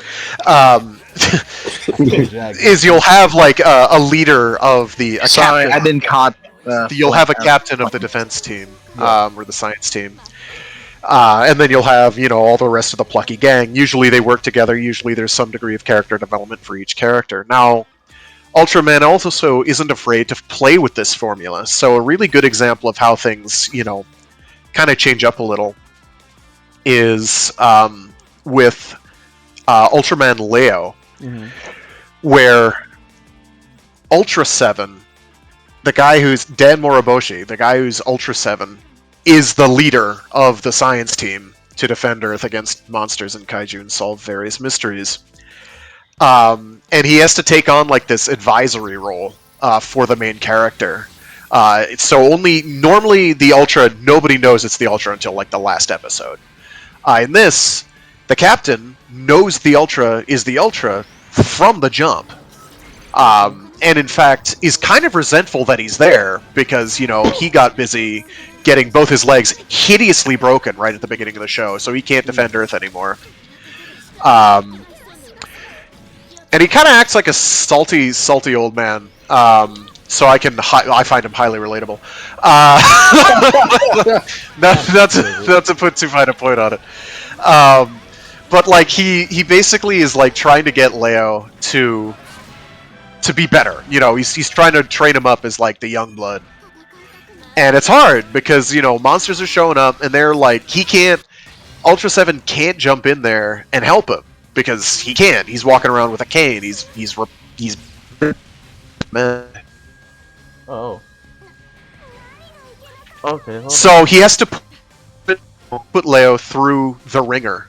Usually literally. So he'll like set up some unspeakably lethal obstacle course in like a school gymnasium and be like, all right, there's like 50 things with machine guns and knives. You need to get through this alive. And he's like, okay. And then he like takes 2 seconds too long and he just throws his cane at him. He's like, nah, you're not doing it right. You've got to be better. And it's just like, this seems like an abusive relationship, but he is trying to make him do better. Okay. So what usually now when Modern Ultra hits, once the Heisei era kicks in, and my visuals just ended. I don't know what that's all about. Okay. Oh. Huh? So with Modern Ultra, you have an interesting dynamic where the commander of the team is usually your interface for understanding the more complex political vagaries of their positions. So a good example would be like Gaia, where the leader is there and he's having to interface with the actual proper Earth Defense Force, who are very kill all monsters, destroy everything that could possibly threaten Earth, and the whatever the Gaia science team is named. I can't remember off the top of my head. They're slightly more pacifistic occasionally. They're still willing to blow up monsters if they're causing problems, but if they don't have to, they won't. So you get to kind of see, oh, okay, so the self-defense, the EDF is willing to build nukes that could like blow planets in half, but the science team isn't really down with that. So they're like, maybe we shouldn't. And so you have to deal with some of the political ramifications of those. Tiga is another example where you've got really interesting leadership dynamics, where the leader is kind of having to, they're having to interface with the public. They're having to be like, okay, we have to come up with rationales for why we do things the way we do, and why we shouldn't blow up Ultraman, even though they just showed up and they're like a giant monster-looking thing. We should probably do that. So it's. I don't know what you want me to say, I guess. what angle do you want to come at? Because Ultraman's probably done it. Look, you gave me a good enough answer as it is. All right. Now, this is the fun part. First, I got if we talking leaders, you know, I kind of want to bring him up, but I don't know if he qualifies. Who are you talking about? I haven't, mate. Tomoe Shinosuke.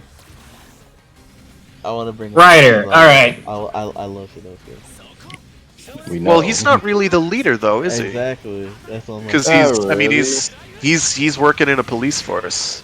Yeah. Another that's good. The thing with a lot of. I was thinking about that's the thing with a lot of writers is just like they aren't teams most of the time. They're groups of individuals. Yeah. But like there's the usual crew, but they're never like a formalized team. There are exceptions to this, like Saber, but otherwise they're generally like just a crew of random people who came together to do a thing. So. Yeah. Granted, that crew of random people will have to make certain decisions. You know what I mean? Like they'll have examples of where it's like, I gotta lead these people. You know.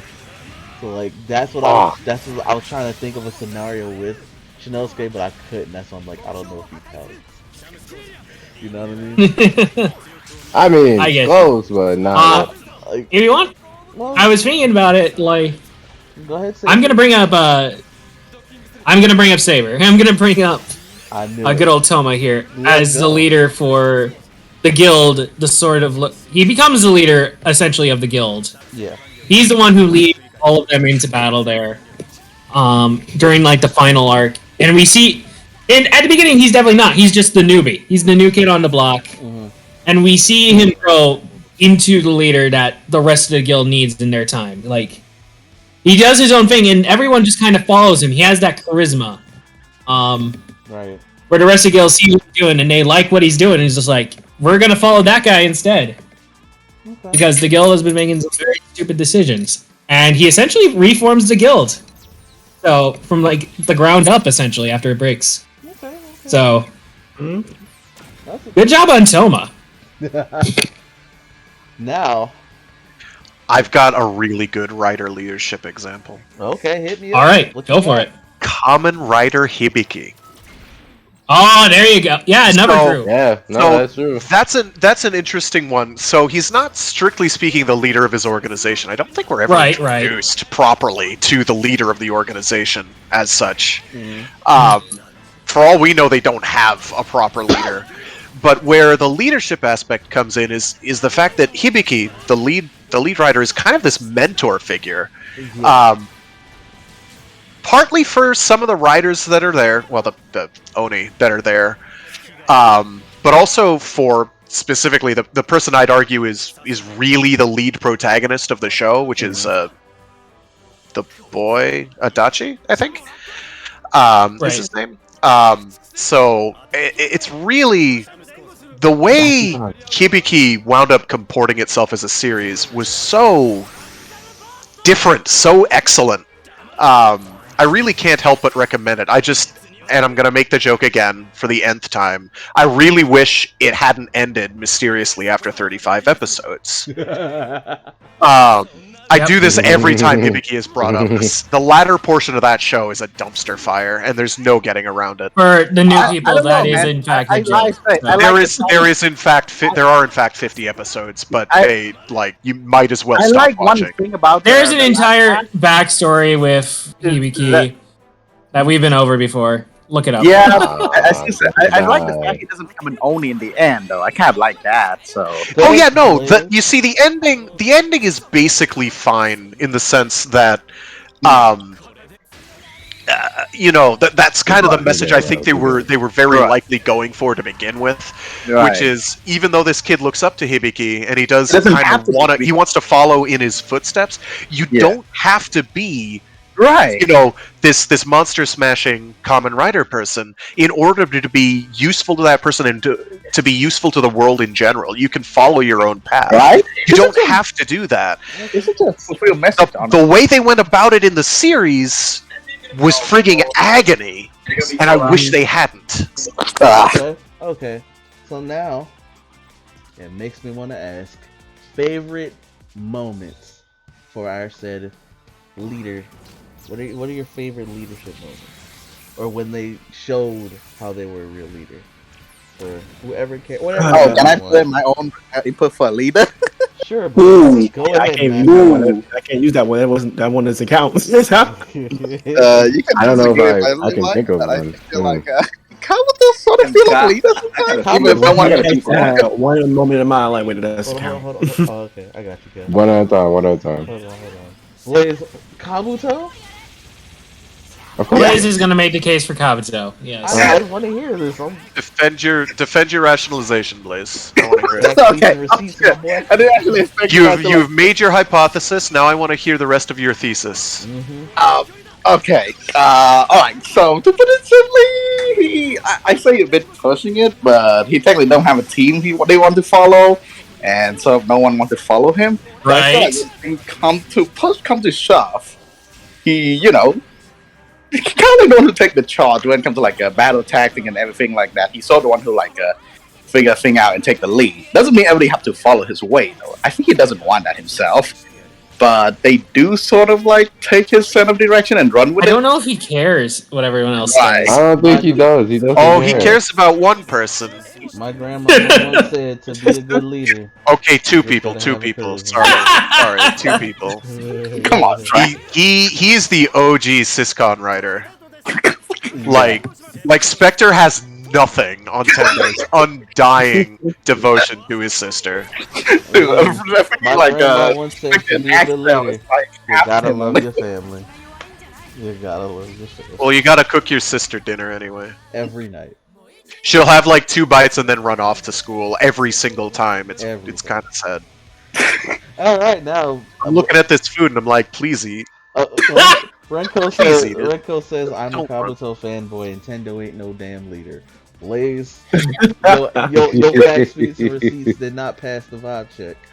I'm sorry. Yeah, that's why I was laughing when I saw Renko. I think he's I'd argue Kagami would be a better leader. Kagami would be a better leader. Yeah, I feel like Kagami is the one who proved point that Tendo's leader. Come wrong, because he's usually the one who. Well, again, he doesn't listen to every. I don't think How so. exactly? I don't think so. Is it usually he's the one who Ten will give a battle tactic, and he's the one who run with it. There was this one worm who shit, I need to remember fact. There's one worm that they cannot beat individually, so Ten the one who figured the battle tactic, and then it's up to Kami, the one who tried to make it happen. And I remember he was teaming up with the punch hopper who used to be at the time, but they didn't work out. So yeah. Okay. Well, Blaze, again, you failed the vibe check. You gotta try again. I'll give you some time. Fine, I put in my second. You get some time, Blaze. You got plenty of time. Don't worry about it. So, again, guys, I re-asked the question. Favorite moments from whatever character had a good job at leading, At leading. Yeah, I can't use that one. That one doesn't count. Standalone moment. That wouldn't necessarily say. I can't think of mine. That wouldn't necessarily say leading. That's mainly just because I'm biased to that moment. Oh, okay. Well, go ahead and speak it up, my boy. I kind of want to hear it now. You might see this coming, Echo. I was gonna say when Casey pulled up in Daishi on his lair. That ain't a leadership moment, but he did take charge. I do like that. Okay. He pulled up on Daichi in his lair and said, "What's up?" Yeah, because that was when his motives were not like his whole thing was put into question by their sensei essentially. He's like, if you do this, you're gonna fuck up shit, right? You sure you want to do this? He's like, fuck you, I'm gonna do it. And he went in there, guns blazing, technically, mainly hands, but okay. Well, it's not a leadership moment. It is a badass moment for sure, and one that did solidify Casey as the leader. Okay, I got you. Wow. He made a decision and he stuck. Okay, I don't know if it counts, but I do like it. So I'm gonna let you. Doesn't necessarily. I mean, it kind of counts because it's technically his moment. It's not everyone. Yeah. I'm iffy on that one. I'll. That's what I was thinking too. That's what I'm saying. Like, it's kind of iffy. I'll put it in honorable mentions for right now. I'll think. Yeah, put it in honorable mentions for right now. You good, bro. You good. I like the input. I like the little back and forth we got, because the qualities of leadership. That's why you like a character sometimes, So, anyone else got a moment, Alright, so here's mine. I swear was it the last time? Nah, I ain't going Tommy. Nah. Okay. Thank God. Nah. Tommy, it was just Zio. I'll always speak Zio into existence. And that's only when it comes to leadership. That's it. Alright. But I don't know if it was the last episode, the episode when Wes was when he went to go fight, because that episode he broke through to Eric, and that was he was trying to do that ever since that man's jumped on the show. It was not happening. Oh, you mean around the last few episodes with okay, I get you. Yeah, that was when he really stood up at that moment. He made sure his team got back to their time, even though that's something they didn't want to do. He knew it had to happen. Yeah, he did the sacrifice play on that one. Okay. That's real. That's cool. That's a good moment right there. Sir. Yeah. I'll put West up there. I like that. Good answer. Okay. What about you guys? What else is going on? Give me your favorite leadership moments. This ties into something that we already talked about, but I'm going to bring up Yamato again. Look, we can never gush about Yamato. Specifically during the SSB, where the rest of his team is dealing with their own issues, and the fight is called, and he's the only one there, and he's like, well, I'm going to step up and do this. I'm going to take charge. I'm going to take the role for my team. I'm going to take on I'm going to be 1 versus 3. Let's go. Oh. I'm taking on that role. Okay. That scene. That's dope. I'm gonna look for it and I'm gonna post that so y'all can see what he's talking about. Zuo Eagle, aka the Red from Zoojer. Watch Zoojer. Really good. My man took on a 3v1. He kind of got pushed back a bit, right? And then he thought about his motivation. When I tell you, when the music kicked in, you know it was a wrap. Because my man literally just went in. Handled a 3v1 by himself. It was done. And one of those 3 was Gao Red, so that's how he got that respect. You feel? Look, done. Good answer. Good. Yamato stepped up, boy. I love that scene. Okay, it's one of my favorite scenes. So let me calm down a bit. Watch the whole Super Sentai Strongest Battle. Just watch all of that. It's a great little miniseries. So good. It was so good. It's fantastic. Top tier, yeah. So okay. So mine has to be from Kira Major. I love Kira Major. But alright. We know. Shut up, Clank. So essentially, it's the episode where I forgot what's Yellow's Sametomo? Yeah, what's his machine's name? I forgot. Chevolo. Yeah, Chevolo. That man was really gunning hard for him to be leader, because he's essentially the leader of the team. He's hard carrying basically. He's doing. He pretty much became a Yeah, pro gamer. for context, Chevolo kind of takes on the role of like Tomato's like loving grandpa who wants his grandson to do like all the stuff. Essentially, yeah. So he's pushing hard for him to be a leader. But everybody's like, no, Jiro's the leader. Basically because he's the red one. So he's like, you're the leader. And he's like, ah. So they're training him and all that to kind of like make him the leader. But throughout that episode, which made me fall in love with Kiramage in the first place, we see that Jiro's main thing isn't really being the standard leader the way Tomatomo is, you know, where he's taking charge, doing all the battle plans and stuff. Like I said before, that episode really shows what he's good at, and that's keeping the team together, letting the team shine. Because he takes that background role and only helps when he can and when he's needed to. That lets the other team do what they can, and it lets Tomatomo shine as the MVR, most valuable ranger of that season. You know? Yep. Very good. It's a very good episode. Jiro granted has a lot more moments, like That's dope. That's big. right? Like in Ryu Soldier vs. Kiramage, we see Jiro struggling, right? So he's bouncing off of Ryu Soul Red, and like he's getting advice from him, and like he's like, "Hey man, you're overthinking too much. Just have fun with it, you know." And then it's like it clicks to him. That's a good moment for him because that's like development right there. So like you kind of see where I'm going with. Jiro's not the standard type of leader, but it works well with his team dynamic because everyone on the team shines at something good, and it's like when they all come together and work together, beautiful teamwork. Kara Major, That's what. fucking love you. Watch Kara Major. That's Fuji Chat. Yep. Watch that shit. He said, "Watch that shit." You made that shit a demand.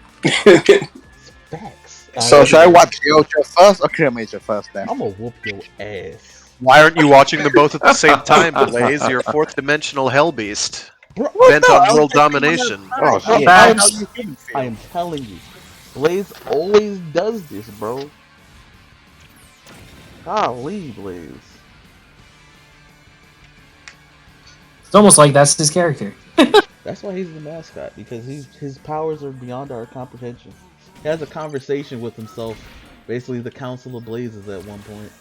And Yeah, I love that you said that. And I hate thinking about that shit. bro, it makes the only thing that It makes you sense. have even less faith in the way the universe is run than usual. It's pretty incredible. Like, I didn't think I could, But like, but you did it. it makes sense though, because Blaze has no idea what we're talking about, and it's always like he's having a conversation with somebody else while we're having a conversation. And it's like, okay, so there's a Council of Blazes going on. It's the only thing that makes logical sense. But anyway, Occam's razor. Occam's razor. It's the simplest explanation. The simplest explanation is a council of interdimensional blazes. Oh god. I'm telling you. Alright, so anyone else got a good moment?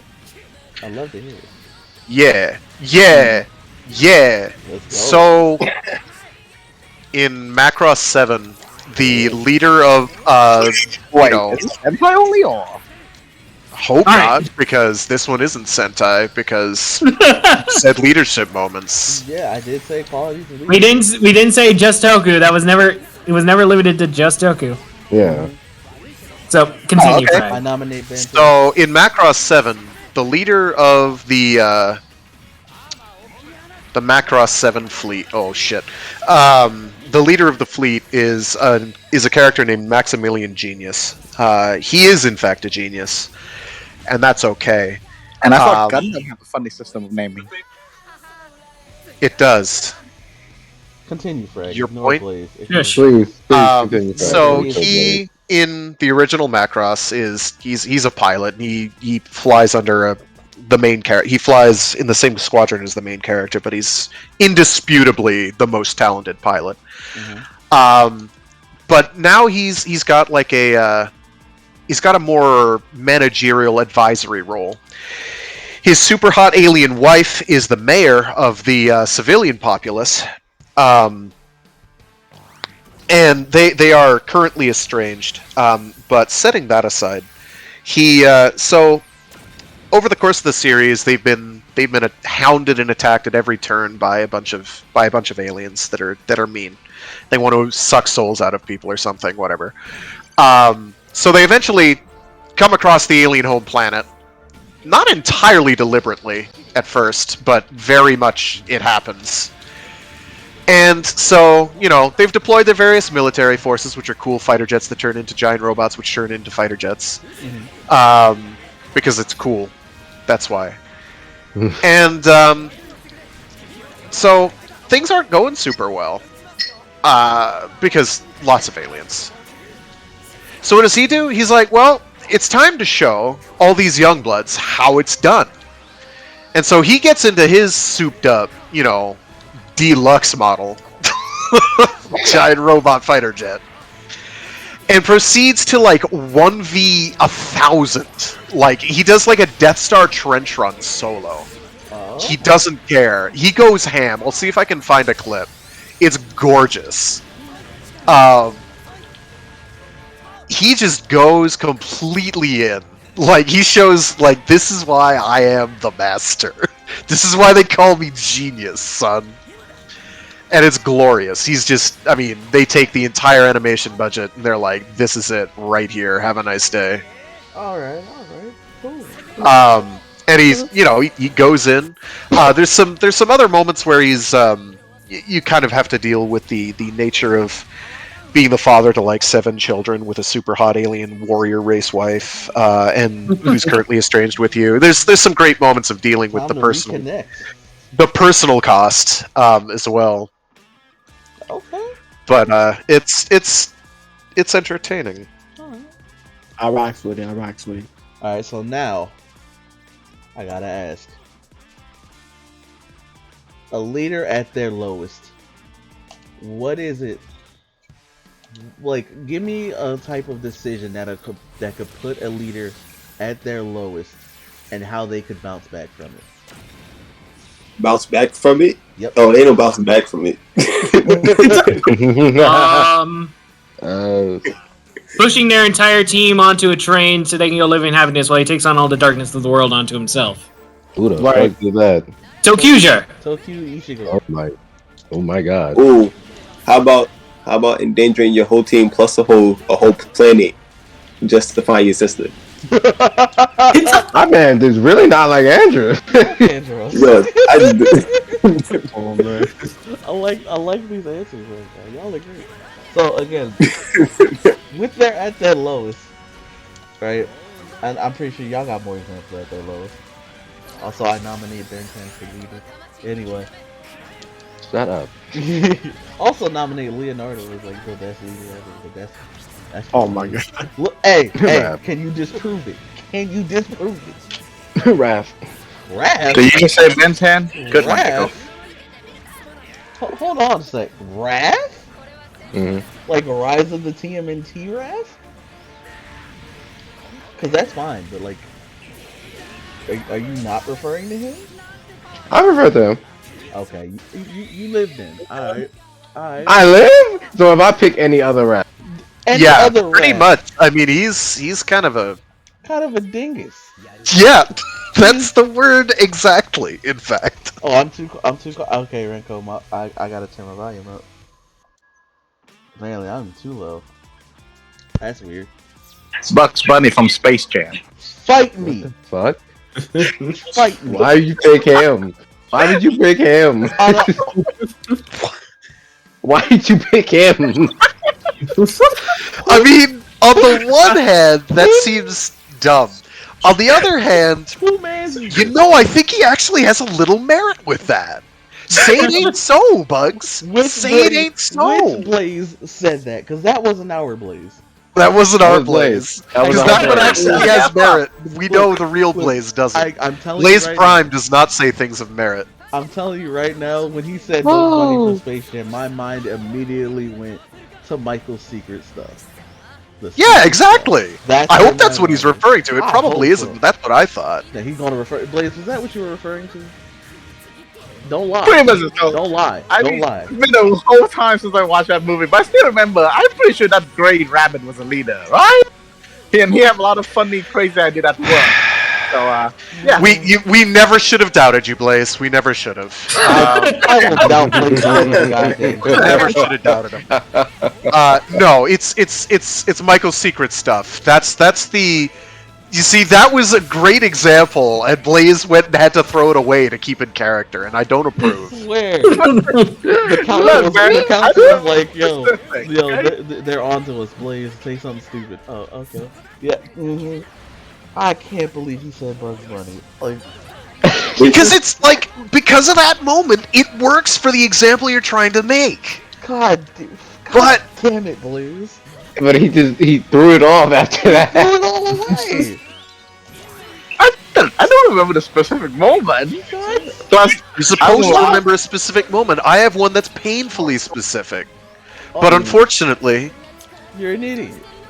I can't now! Because Blaze has ruined me. Thanks, Blaze. Thanks, Blaze. Also... You're welcome. Again, what the fuck? You're welcome. Also, Clank, Raph, explain before we got a box. Why got a box? Because Rise of the TMNT Raph rose to the occasion as a leader, while Leo had leader-like moments, he wasn't put in charge until the very end. I just like that. I like Raph and Honestly, Leo. that's a fact. Yeah. So what's up, man? Where them facts, feats, and receipts at?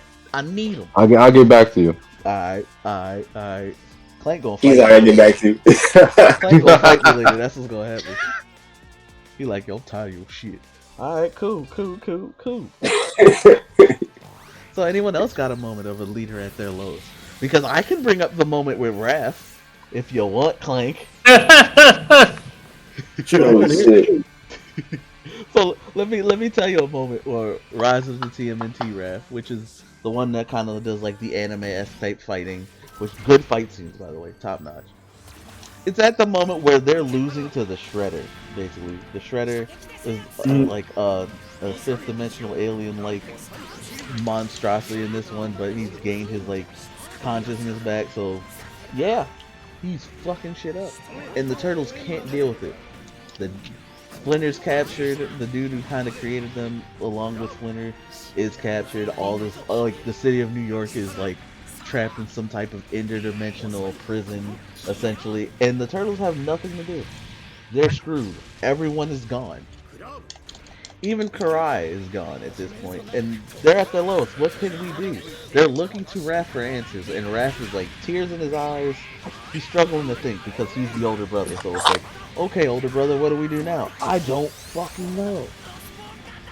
And at that moment, April comes back, and it kind of reignites his fighting spirit, which is good. Thank you, April. That's kind of like how in the original comic, they basically have to leave New York and go to New Jersey, which is incredibly low moment. Yeah, one of like that's actually a pretty good call out, and sounds pretty well handled. Oh yeah, they do. Of course, in that they don't really come back for a long time because they spend like years getting their shit together because they as a group are brung low. And like I forget who it was in the comic that was actually like beaten to a pulp like that.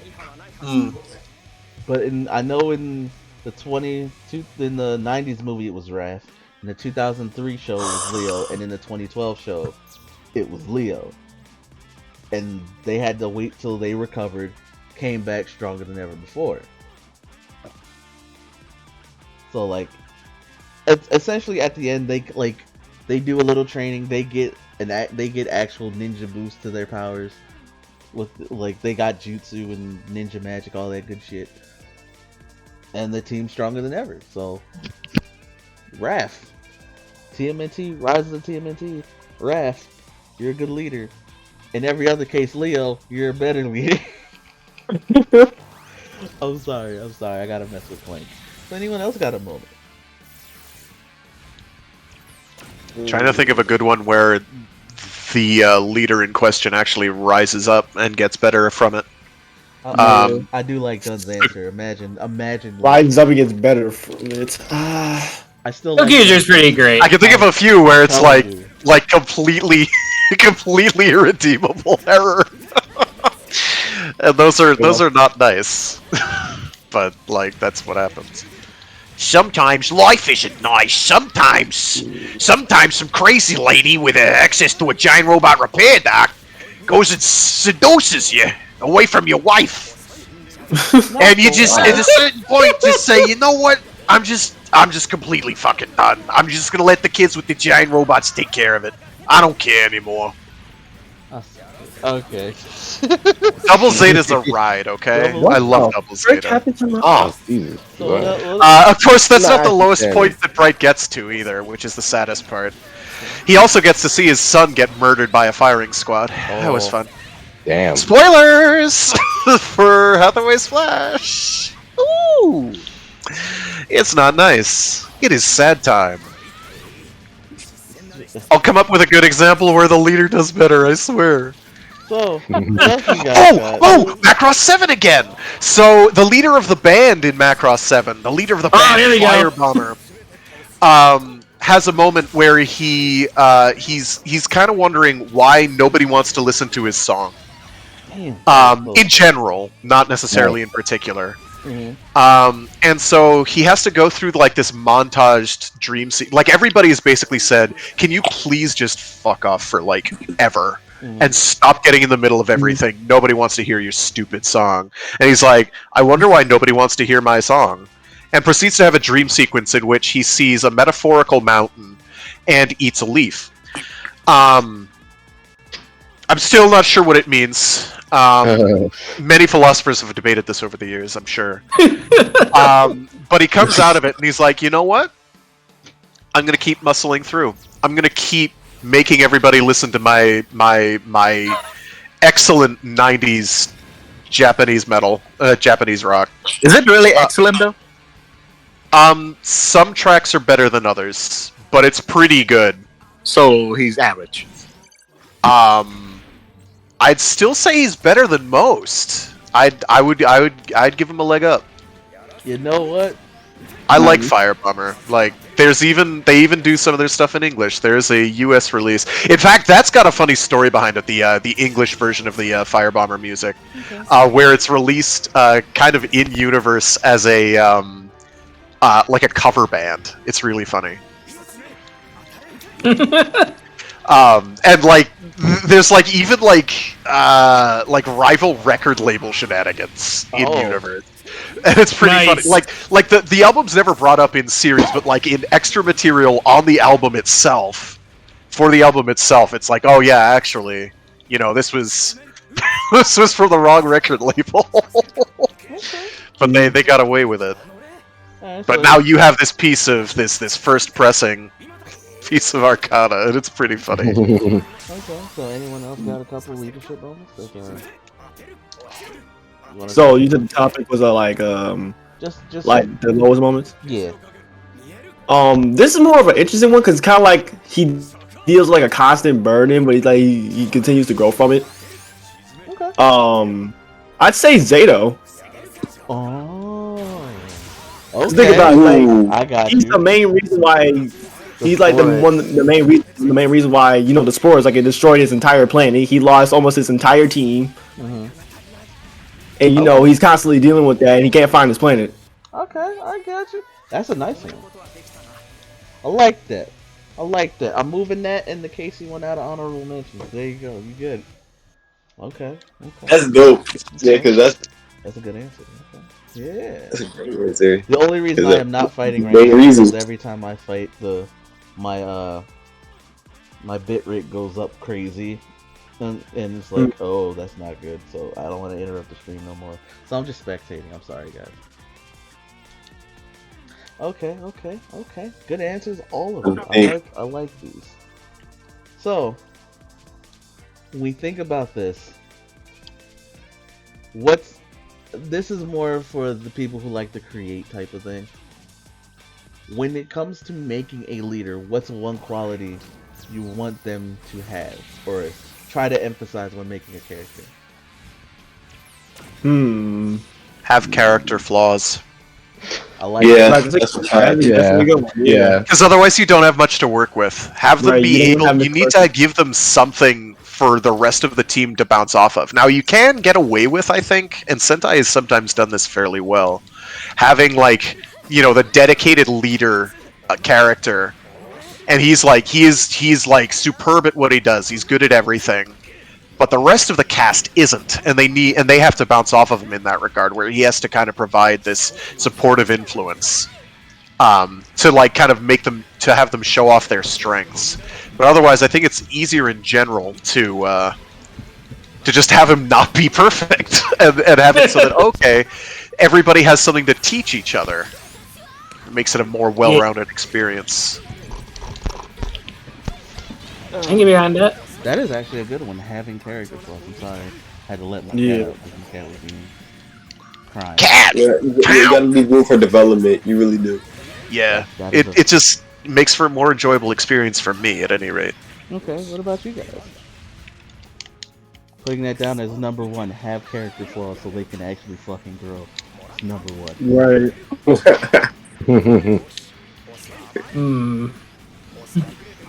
You all take your time. It's all good. Yeah, I'm thinking. I'm trying to like. For me, I would say have someone like I think this is the right word, an antithesis. Someone they can like actually bounce off of, and like puts what they do into question. Yeah, the Lancer, the leader in the Lancer. Yeah, is what. The classic 5-man band. Yeah. Okay. All right. I like that.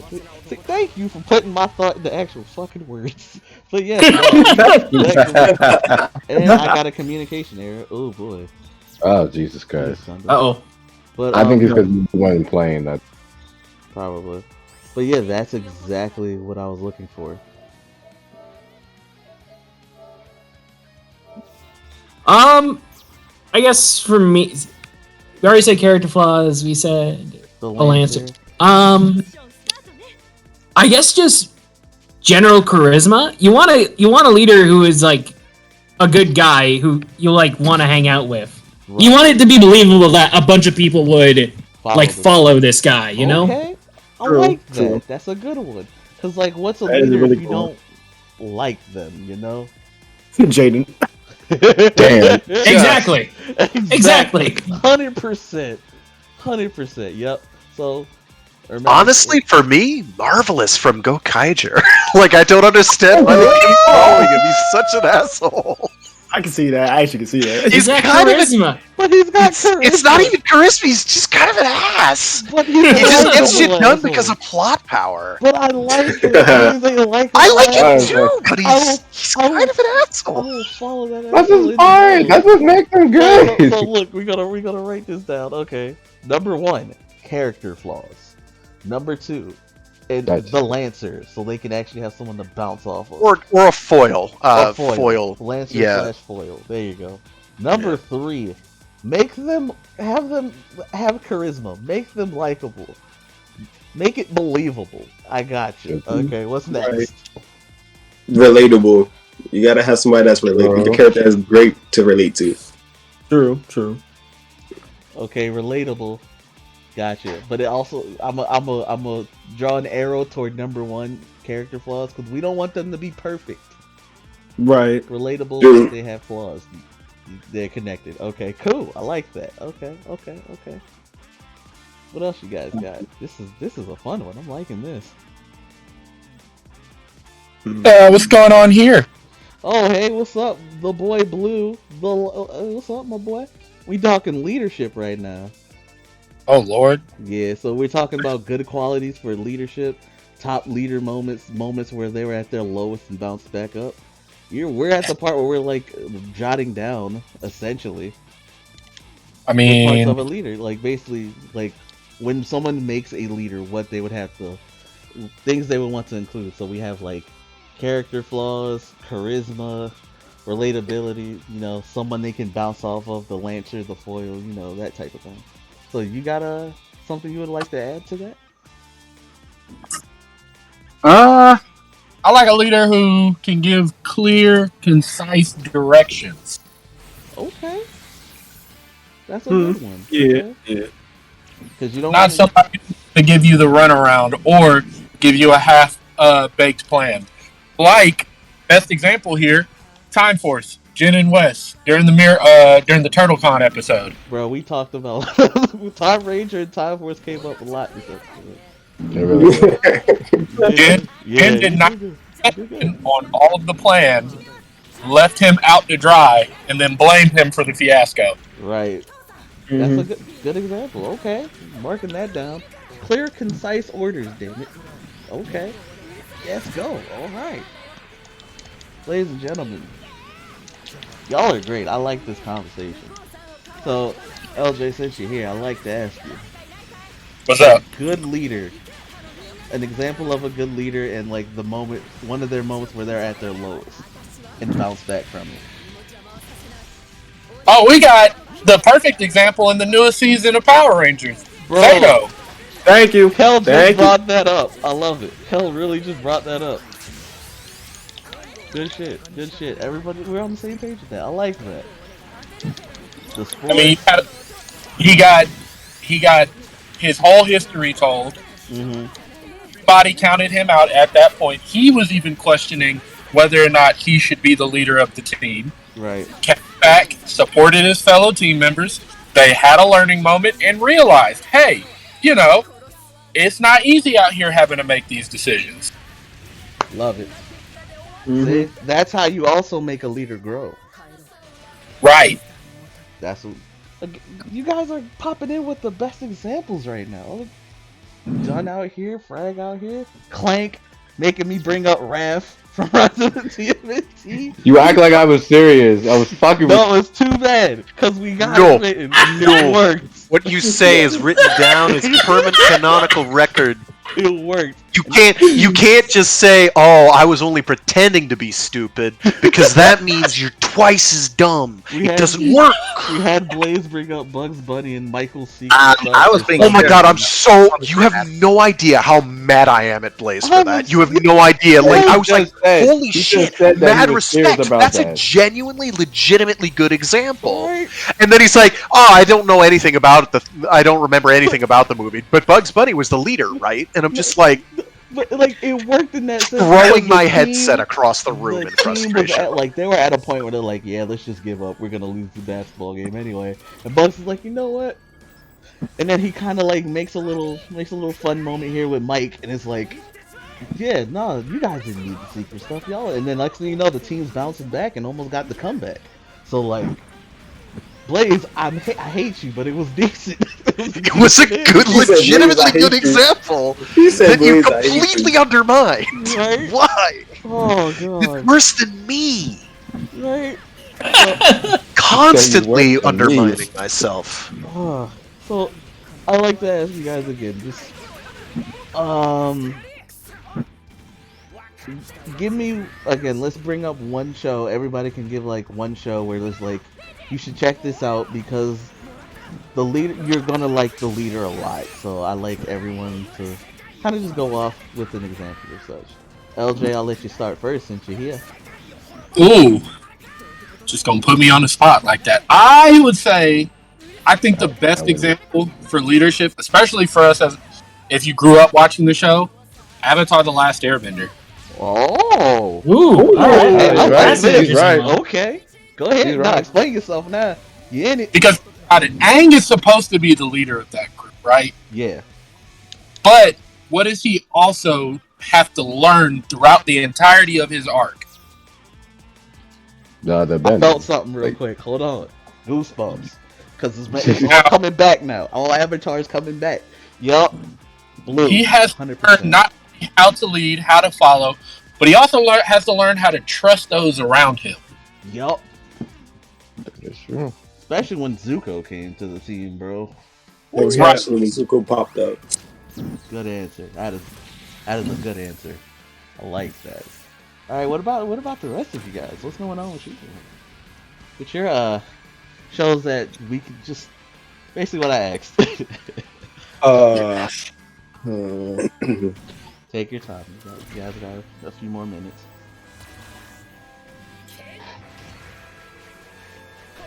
All right. Well, while they're thinking, I got mine. So. Go ahead. Oh, I love the counter. Zoologer. Zoologer, yes, bro. to go along with Dunn on this one, yes, watch Zyuohger, because when it comes to Yamato as the Red, again, he's caught between two worlds at this point. You know, Earth and fuck, I forgot the name. Juland. Thank you, Dunn. Yes, Juland. So he's making the decisions for humans who basically they have no idea what to do with Earth and all that shit. And he's coming in taking like being the leader. So it's like he's caught in two worlds, so to speak, and it's done. I'll let you take it. Finish the rest of us. I'm sorry, you know where I'm going with this. He's a great Red. He's the ambassador between two worlds. He's trying to keep everyone. He's trying to keep this whole team together. Figure out his own place in it because he has his own little backstory there as well. And he really grows in his own as like the true leader. He's not like a chosen one or anything, but he's at the right place in the right time. Someone needs to step up to the plate, and he's the guy who steps up to the plate. I love it. Thank you for finishing the thought, Doug. No problem. So anyone else like to give one example? Because mine, thanks Clank. I know it was a joke, but it was actually a good one. Watch Rise of the TMNT, please. Because like I said with that moment with Raph, right, since he's the older brother, a lot of the responsibility of being the leader is just given to him. He's not officially the leader, but he is the leader because he's the older brother. The team looks up to him. The brothers look up to him.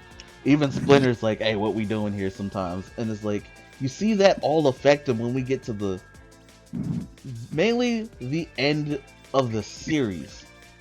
And like with the first half, we see Leo trying we see a leadership moment with Leo where like he's trying to get the trust of the team for them to handle his plan while he takes care of making all the pieces of the puzzle fit to deal with the Shredder. And then at the end, we see Raph coming to his own leadership type of thing. Whereas like everyone's at their lowest and he has to he has to bounce them back up so they can ultimately defeat the Shredders. So Rise of the TMNT, like any other TMNT season, pretty good minus the next mutation when we talk about that. But you know what I mean. Just check that out. I liked it. So the floor is yours, guys. Real quick before we get ready to end the show. Can't think of one here. Okay, take your time. I'd probably say Captain Okita from Space Battleship Yamato. Oh, okay, go on. Or Star Blazers, whatever he was called in Star Blazers, I don't remember now. So he's this old military guy, old naval guy, who has been put in charge of Earth's final hope. Oh no, I lied. No, I've got a better one. Oh my gosh. Right. I can't believe I've forgotten this. I feel so dumb forgetting this. Who here has watched Babylon 5? I know of it. I haven't. I don't remember. Okay, so Babylon 5. So season 1 has is it Sheridan? Shit. What's his name in season 1? Listen, it's been a hot minute. You're old. It's okay. I get it. Say you old. That's crazy. You old. That's crazy. Well, it's true. I don't want it to be true, but it be. Oh my gosh. Okay, so in the first season, it's this guy called Sinclair, and he's the leader of, he's the head honcho, the leader, the man in charge of Babylon 5, which is the galaxy's last best hope for peace. It's a melting pot. It's a space station, a melting pot for various different alien races to come to. It's a diplomatic hub. It's all sorts of things, and its role changes as the status quo in the show changes. Intergalactic, well, I don't know if interstellar war. You might have to get me drunk first. That's a joke. Continue, right? I was reading chat. Oh, okay. So after season 1, Sinclair is no longer the head honcho. He has to go off and be the chosen one. So instead, we get this guy called Sheridan. And like the first season that he's there, like a lot of that time is spent with us getting to know him. Because we just got accustomed to this other guy, and now we've got a new guy entirely, and the entire rest of the cast has to get used to him because they don't really like him very much. And so he's going about, he's just trying to keep this place running. He's trying to keep the lights on. And like there's all kinds of intrigue going down. There's assassination plots. There's one-upmanship. There's people trying to steal from other people, aliens, whatever. They're people too. That's the point. And then he has to deal with, Earth government getting involved and trying to, turn things to their advantage. Okay.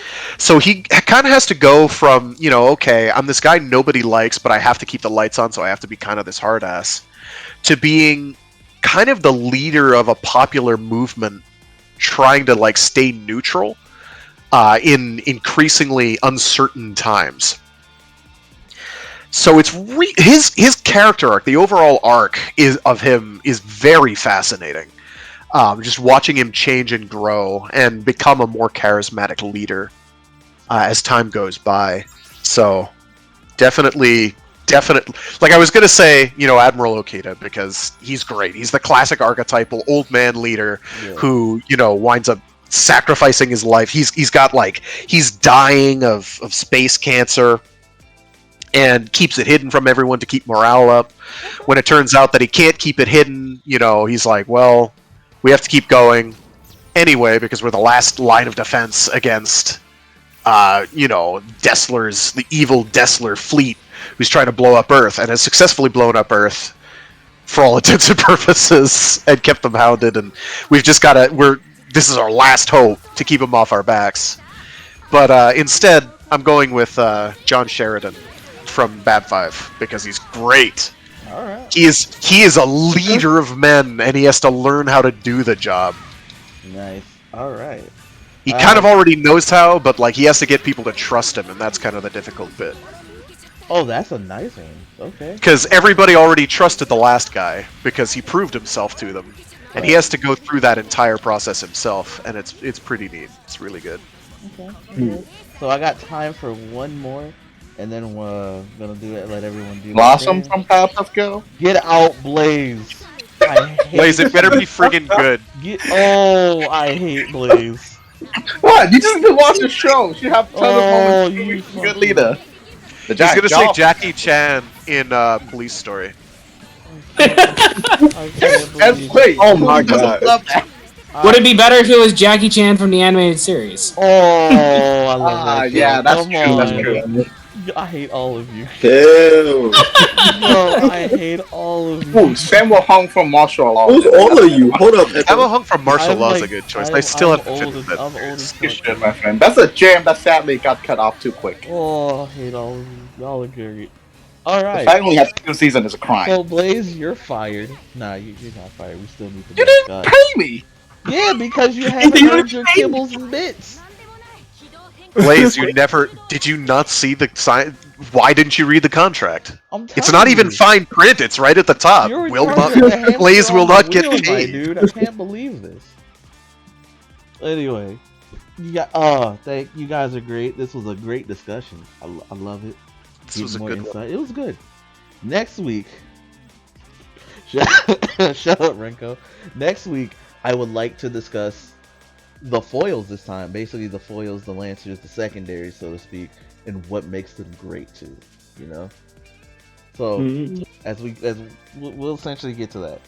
But I'd like to thank the special guest for showing up again. You guys are great. Kel, do your little promote, my dude. Like I said before, my name's Mikkel. On TikTok, Mikkel with positivity. On YouTube, positive Mikkel. We grinding. I grind Ranger TikTok all day if you want to hear me.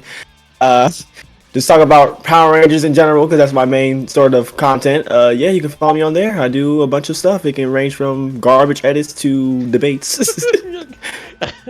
Okay. Yeah, edits are garbage edits. You got good topics. So, Cryptic, let them know where you at. What you got planned, my dude? You can find me on TikTok, Very Cryptic Ranger. I talk about Power Rangers. You let me know what you want to know, and I got almost every lore behind it. Okay. All right. And LJ, if you're still here, hit him up one more time. Hey, you already know what it is. Blue Ranger 33 on TikTok and most other social media platforms. You know, if you ain't got facts, feats, or receipts, don't come to my page. I love it. That's a Y'all taking fact. my It's how I tagline. I'm feel. That is proud of a this. The fact. facts, features. I'm getting this copywritten. You might need to. Oh, facts, features, and receipts. That's the best way to do it. So, I love my peoples. Jukebox. You, my friend, Yes. are goated. Hi. That's all I got. Me. Say. Hi. How's it going? You're goated. Also, old He's man Frank, tell goated him what now. you got planned for the week. Oh yeah, so like I do 3 things throughout the week. I usually pop them in the Discord. But I have Mecha Mondays where I do something giant robot related or mecha adjacent. Right now I'm doing a run through of a game called Megaton Musashi, which is like totally wants to be Getter Robo, and I love it. It's just like let's go bully some aliens that blew up the Earth. That's It's awesome. for this Monday? Tomorrow? Yeah, tomorrow. I'll see if I can be there.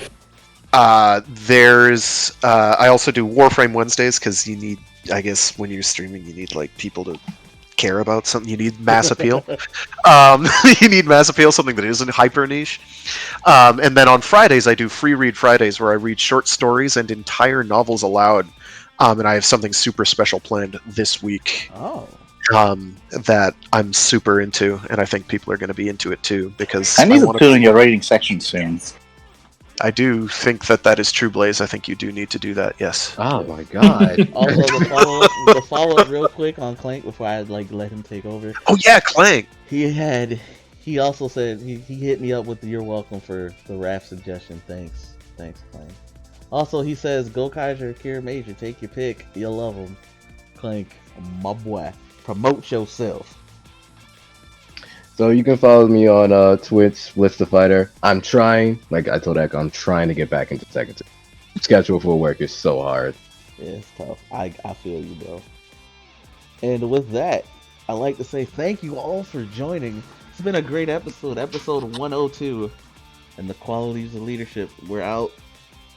Thank you everybody for showing up, and we'll see you tomorrow for Good Monday. afternoon. Bye. Good afternoon. God damn it, please. I swear to. All right, I'll catch y'all later. Fuck.